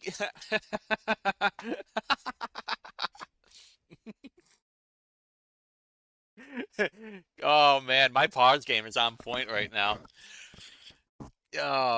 Didn't I just say that? I said if we went through this whole thing, had a groundbreaking, but there was no deal, what the hell did you guys do then? It's not that great anymore. So talk to us about how that came to be, where there was no deal after all those things occurred last year. Thank you, Councilor Robinson. Very similar to the process related to the Signia Hotel on Pan Am. It was a project that was announced. But there was no deal. Private developer was selected to much fanfare. Hard negotiations took place. and it didn't work out, and we had to come back to the council with a different plan. In this particular, the mayor did attend. Hey, doesn't that sound like a really bad idea? The groundbreaking. The groundbreaking was the only permits that Keystone has received for the site are for demolition of the site, along with a drainage permit to do that demolition. There's no construction permits that have been issued by the city of Indianapolis for that site. Yeah, but you went through this So whole what happened thing. after the groundbreaking? There was intense negotiations that went up all the way through March of this year. So the intent was to try to get a deal. So it was a fake deal. You wasted city resources to get this deal done, and then nothing happened, and now you're just like, yeah, that's kind of how we do things, you know? We'll do a handshake agreement. We'll figure it out on the way there. But basically, Keystone was going to hold the city for ransom if they didn't get it, because they would look like a bunch of assholes. And now Dan Parker is saying, is like, yeah, you know what? That'll happen sometimes. In the meantime, that didn't work. And then also, we have received more information about the site. And I would comment on some of the things that Ms. Weintraub just said. It's a deliberative process. It takes time. Well, time in a construction project is risk, and it costs money. Yeah, to the taxpayers. Not only related to the construction project, but also in terms of, what is morally right and wrong. We do know more about the Someone site should be than we asking did them, last asking May. him. So things have changed. How much of was But I would, did what I Keystone would say pay is for it that is whole not thing? uncommon for the city to say no on a deal that's risky to taxpayers and then have to pivot to a different way. Look at the smug look on this motherfucker. Look at this. Uncommon for the city to say no on a deal that's risky to taxpayers and then have to pivot to a different way. I want somebody to clip this thing right now, because he will probably run for mayor in 3 years. And this smug motherfucker is just like, yeah, you know what? It's risky to the taxpayers, but oh well, I don't care. So that's not uncommon for that to happen, you said? It's not uncommon, particularly when the proposed project is a risk to Indianapolis taxpayers. One follow-up, Mr. President. You want to speak to the elephant in the room on her contract, on why suddenly her contract ended today? Can you speak to that at all? I would ask for Director Hogsett. That contract comes from DPW. Thank you. Thank you, Mr. President. Yeah, and thank you for the opportunity. I want to make sure that we're clear on that. And Linda, I'm happy to talk to you personally if there was some confusion.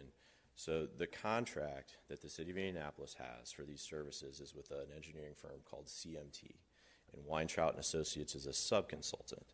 CMT is providing the project management for all of the White River Innovation District. As I discussed briefly earlier, there's 3 phases to that construction, right? And so phase 1 is what's on the west side of the river, phase 2 is the bridge itself, and phase 3 is then that approach for Henry Street.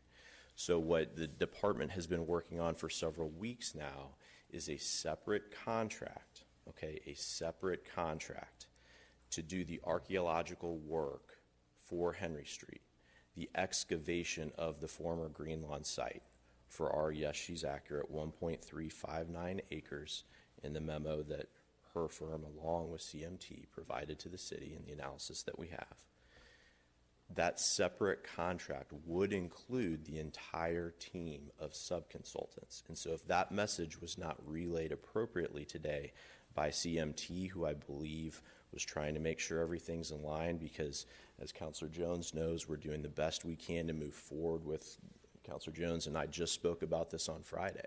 We're doing everything we can to get these contracts in place to deliver these assets as quickly as possible so that when Elanco goes vertical and they're open for business, that they can connect to downtown.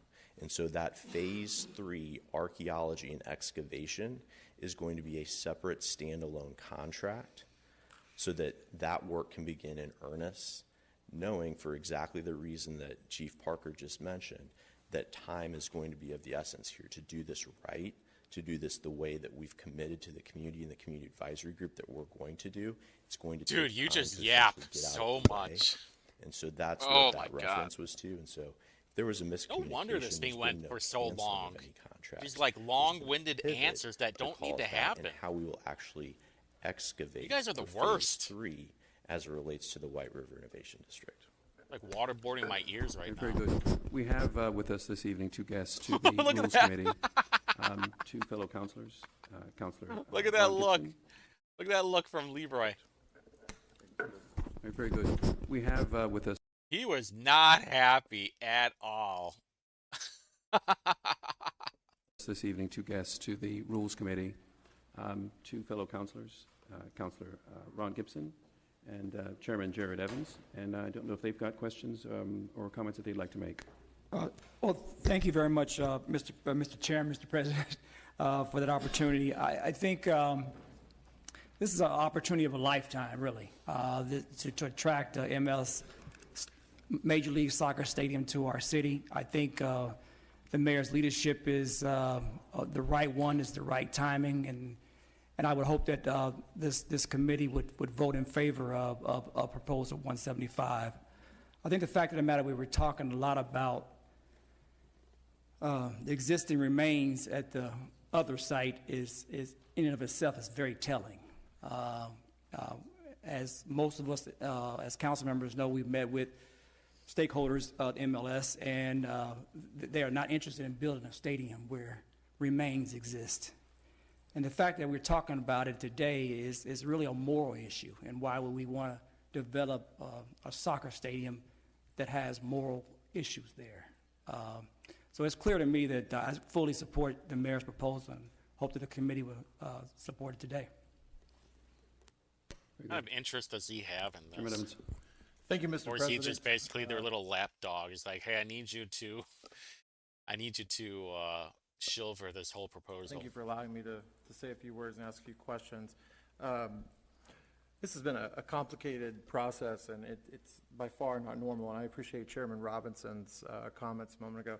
What I have issue with is the insincerity of some counselors to make accusations or innuendos on some of the issues with the proposed site.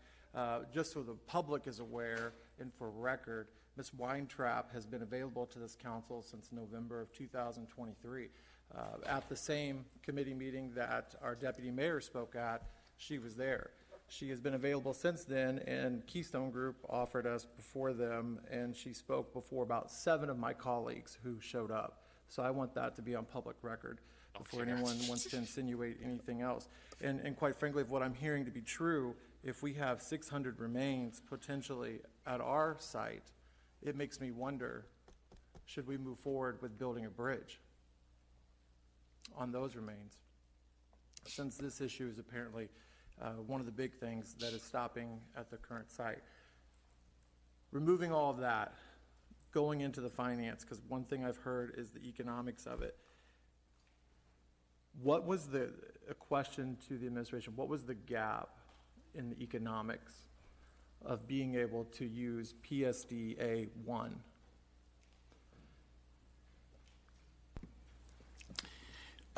Councilor Evans, there are a couple ways to answer that question, a couple numbers that would describe that. So the most direct answer to that question is that under the most rosy scenario provided by the analysts for Area 1, for PSD Area 1, it would produce $163 million of PSTA revenue, so the covered taxes that were talked about and defined earlier. And that's $163 million, and that's over the life of bonds, right? Over the life of bonds that would be issued, essentially 25 stadium years, bonds. something like that. And that you would measure that $163 million of PSTA revenues under that rosy scenario against, let's say, an estimated construction cost for that stadium, and it's an estimate of $250 million, or maybe a project cost of $300 million. So the gap is whatever you think the stadium is going to cost, minus that 163. That's one way to think about that. As you know, and as we've talked about on the mechanics of the way Senate Bill 7 works, covered taxes, especially in that PSTA, because it's so reliant on the 11-park private development. What also is critical is how solid you think the private development numbers are to actually accomplish those PSD revenue capture, and added to that, what amount of subsidy is being asked for by the private developer. And in that case, the initial subsidy request was $243 million of subsidy from the city, TIF subsidy. And so it's a couple different ways to answer that question, a private piece and a public piece. But either way, it was a healthy gap for which there's no obvious solution, and then a healthy subsidy request on top of that.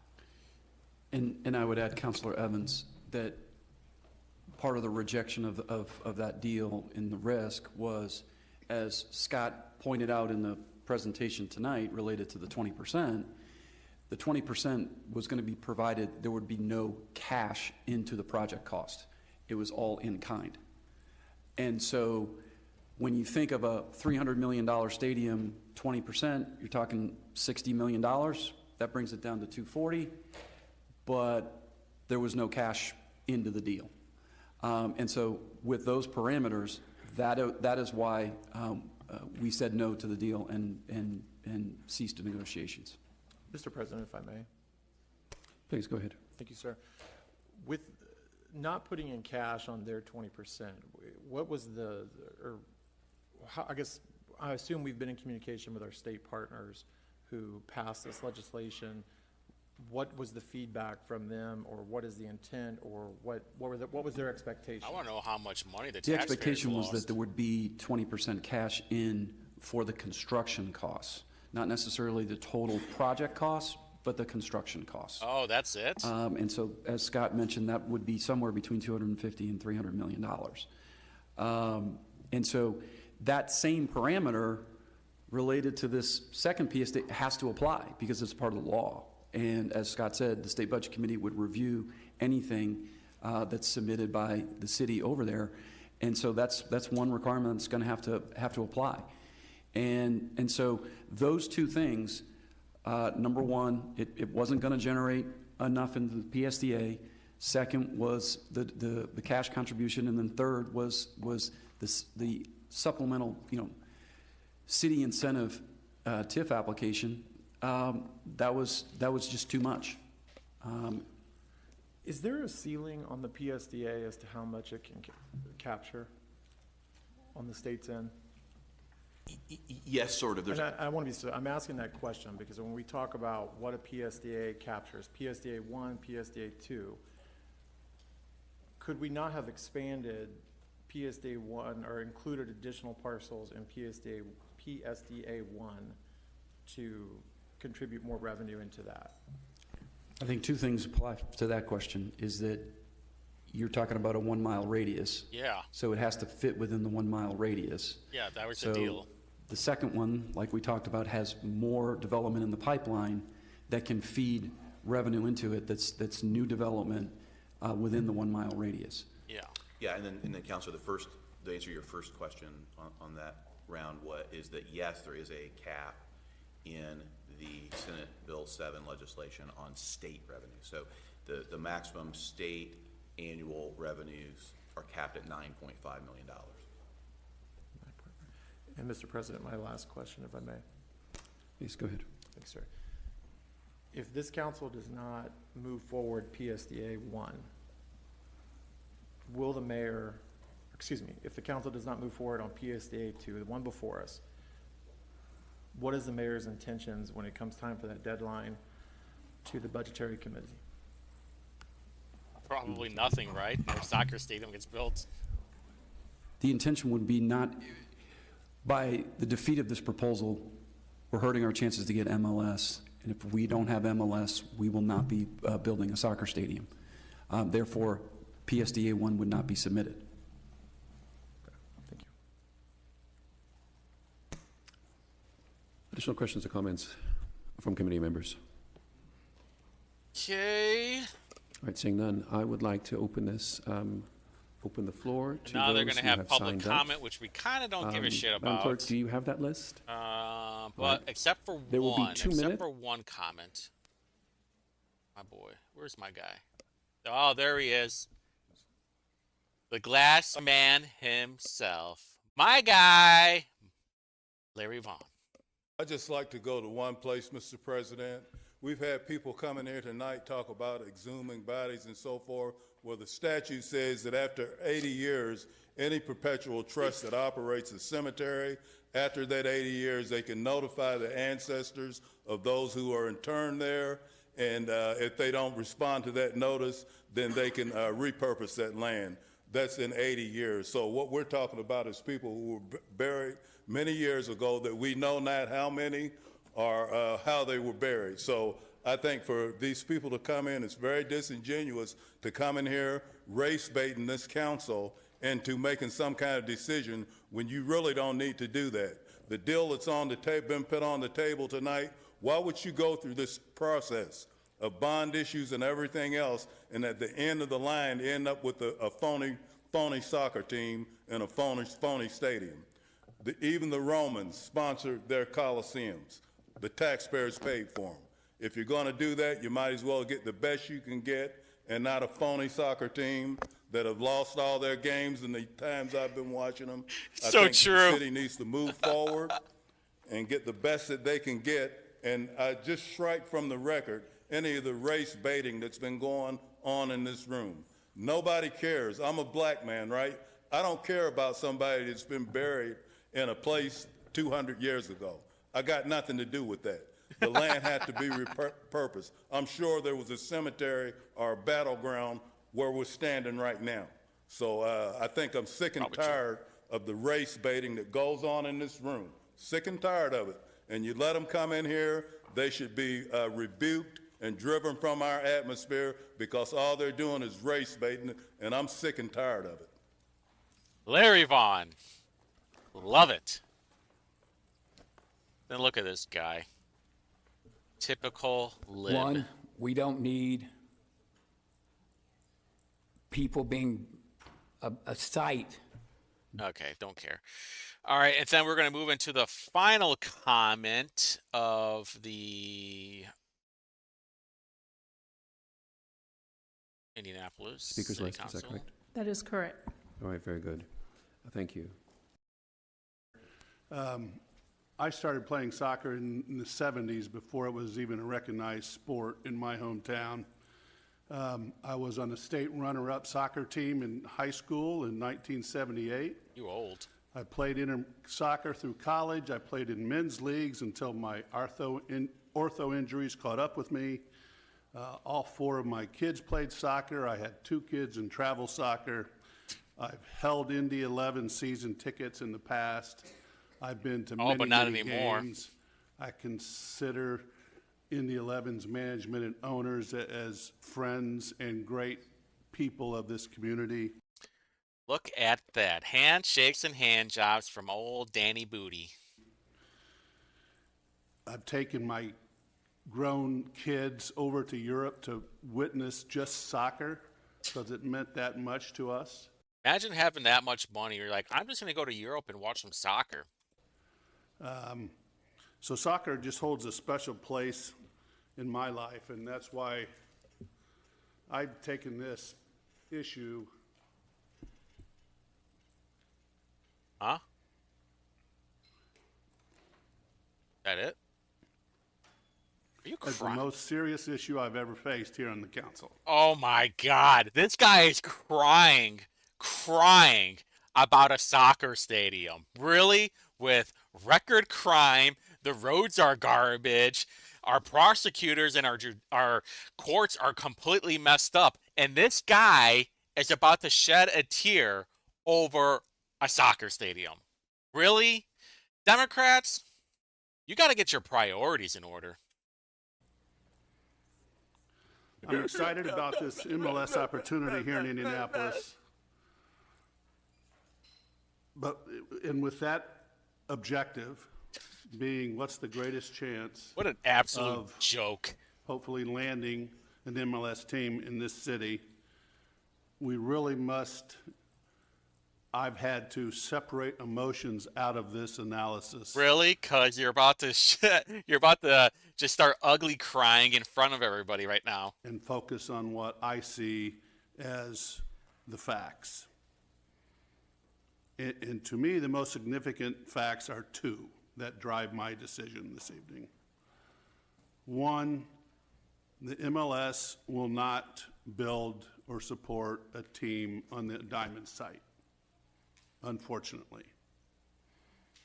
We can argue that, and it's irrelevant about if there are 10 bodies or 10,000 bodies. The MLS will not grant a franchise for a team playing on the Diamond site, and I accept that. I don't necessarily agree with it, but I accept it as a fact in this analysis. Whoopee. Number two, if we don't approve the heliport site, proposal 175 before us this evening, it's clear and it's been stated and confirmed again here this evening, the mayor will not submit the Diamond site to the State Budget Committee. So for all intents and purposes, MLS soccer would be dead for the foreseeable future here in Indianapolis. Therefore, after hours of meetings, Zooms, conference calls, and using the objective of landing an MLS team as our North Star in this analysis, I will be voting to approve the new PSDA Proposal 175 this evening.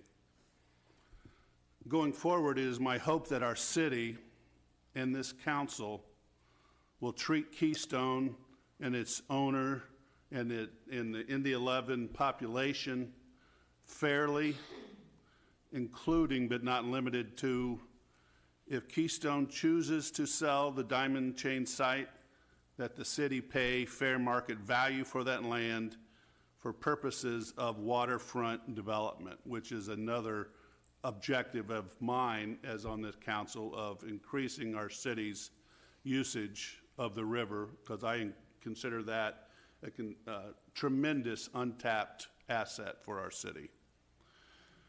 Also, that the Indy 11 name and tradition be preserved and maintained going forward. Indy 11 has historic significance to this city. I don't want to be called the Zephyrs or the Cougars or some arbitrary name. I want something that has meaning. Indy 11 has meaning to this city. That the statewide Indy 11 brand and youth soccer program be preserved and maintained. There are thousands of kids, not only in Marion County, but across this state, that participate in Indy 11 youth programs.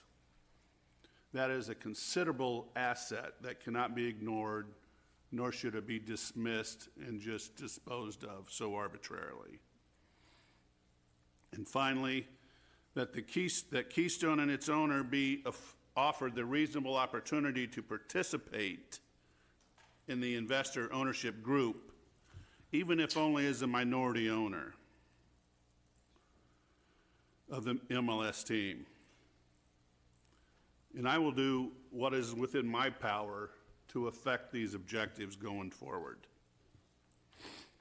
Because he's friends. There are no guarantees in any of this. With Keystone guy. I appreciate that. And there's no guarantee that the MLS will come here if we pass Proposal 175 this evening. Everybody is but yapping. There is a guarantee if we don't pass it, MLS will not be coming to Indianapolis in the near future. Oh, darn. If ever. Oh, darn. So it pains me. It pains me today. To say, as I do this in my professional life, my job is to do and tell and advise people what they need to hear, not what they want to hear. And so this evening, I will vote in favor of Proposal 175, and I encourage my fellow councilors to do likewise. Thank you, Mr. President. Thank you, Councilor. Councilor Boots. Councilor Bain. Thank you, Mr. President. I'd like to do my best to explain my vote tonight and how I got here. And I believe my job on this council is to advocate for the best interests of the city and its residents. That's the only lens that I use for this and every vote I take. For me, this can't be about what's best for any one developer, any specific ownership group, or any specific interest group. It can't be about the past 6 months, the past 3 years, the past few legislative sessions. It has to be about what's best for the future of our city. First and foremost, though, I want to be clear. The vote we cast tonight really is just about creating a PSDA-backed stadium. Funding for this stadium and financing for this stadium will come later, and that will get just as much scrutiny, if not even more, by me and my colleagues than this vote tonight. When it comes to financing any future stadium, we must ensure that it does not draw from funds allocated to essential projects like roads, bridges, parks, public safety. Any ownership group that we choose to bid must be willing to make necessary investments, not only in the stadium, but our community as well, recognizing the broader needs of the city of Indianapolis. But through all of this, I find myself in a position that I'm not really comfortable with in my role on the council, and that's of picking winners and losers. At the end of the day, nothing in this vote restricts 11 Park from being built.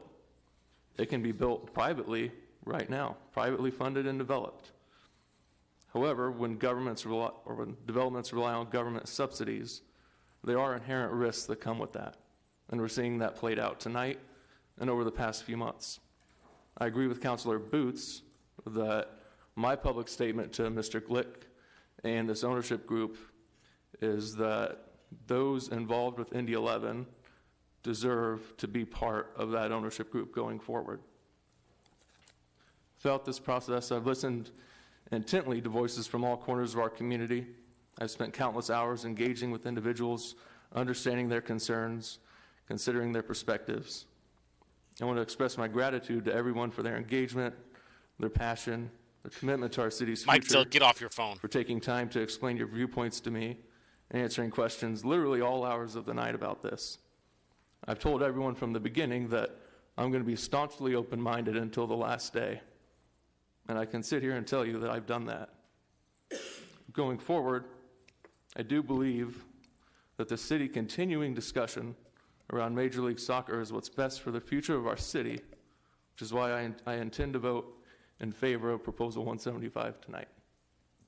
I don't know. I don't think it helps the city. Don't think it hurts the city either. Thank you, Mr. Chairman.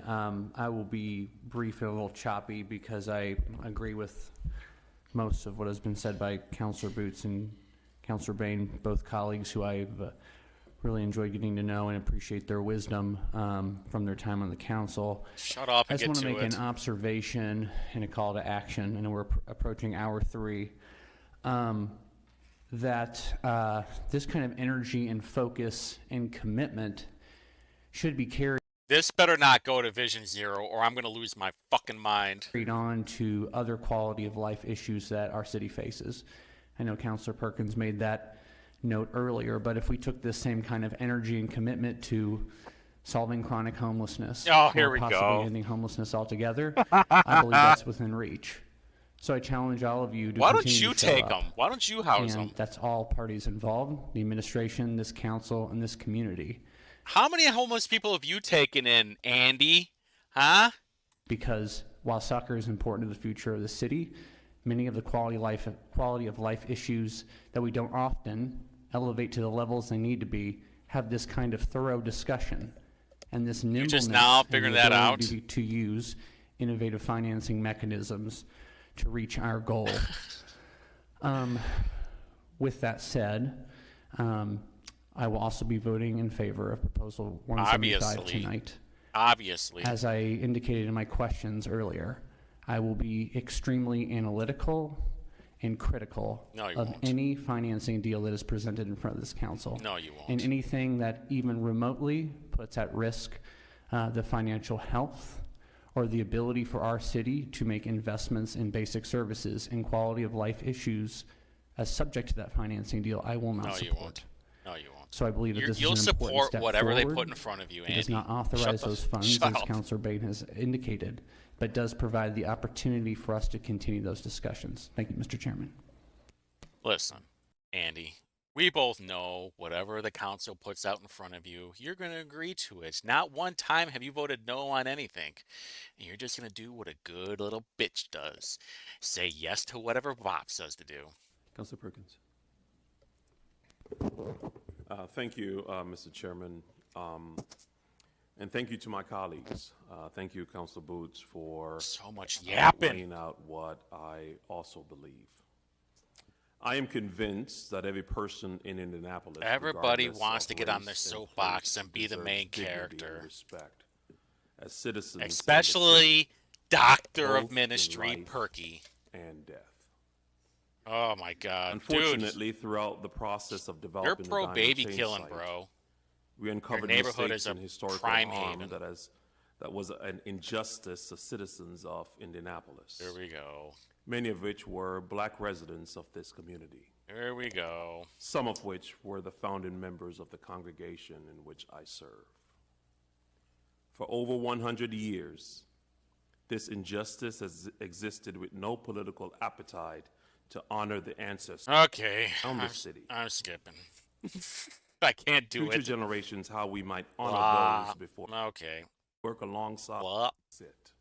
Blah. Mid-50s. Blah. Dude, you That had I like am 8 minutes of part of our- yapping. Are there any additional comments Thank God. from committee members? Oh, thank God. All right, hearing none. All right, here comes the Entertain a vote, motion. boys and Proposal girls. Number 175. Is there a motion? Vice President. Thank you, Mr. President. I move that Proposal 175, 2024 be sent to the full council with a due pass recommendation. Is there a second?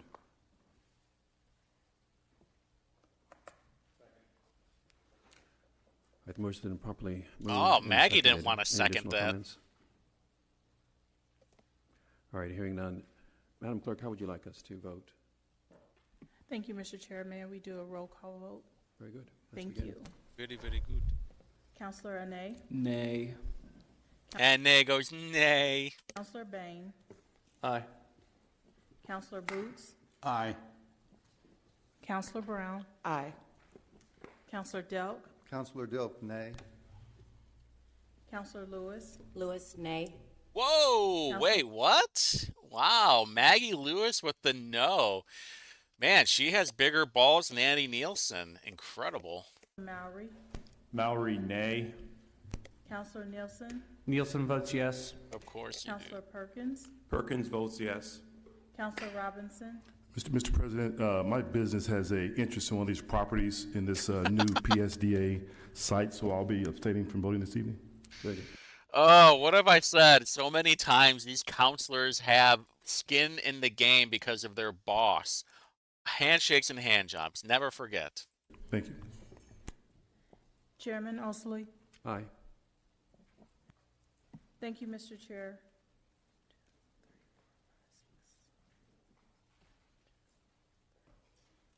Proposal passes 6-4. Thank you. Wow, if Bain would have voted no, it would have been a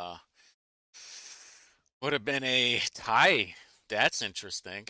I'd like to That would have been thank kind all of who fun to came watch, out, though. This evening to discuss this proposal. Councilors, I'll entertain a motion for. Whoa, adjournment. hey, what happened over here? All right. Hold on, Thank hold you. on. What do we Thank got? you very much. Look, I'd like look at Anne talking to Bain right here. to thank all who came out this evening to discuss this proposal. Councilors, I'll entertain a motion for adjournment. Wow, that's interesting. I've never really seen Anne just cop out of his seat before the whole thing is adjourned. All right. Thank you. We're adjourned. And he just took off. He's just taken off. That's a first. Never seen that before. Something must have happened with that.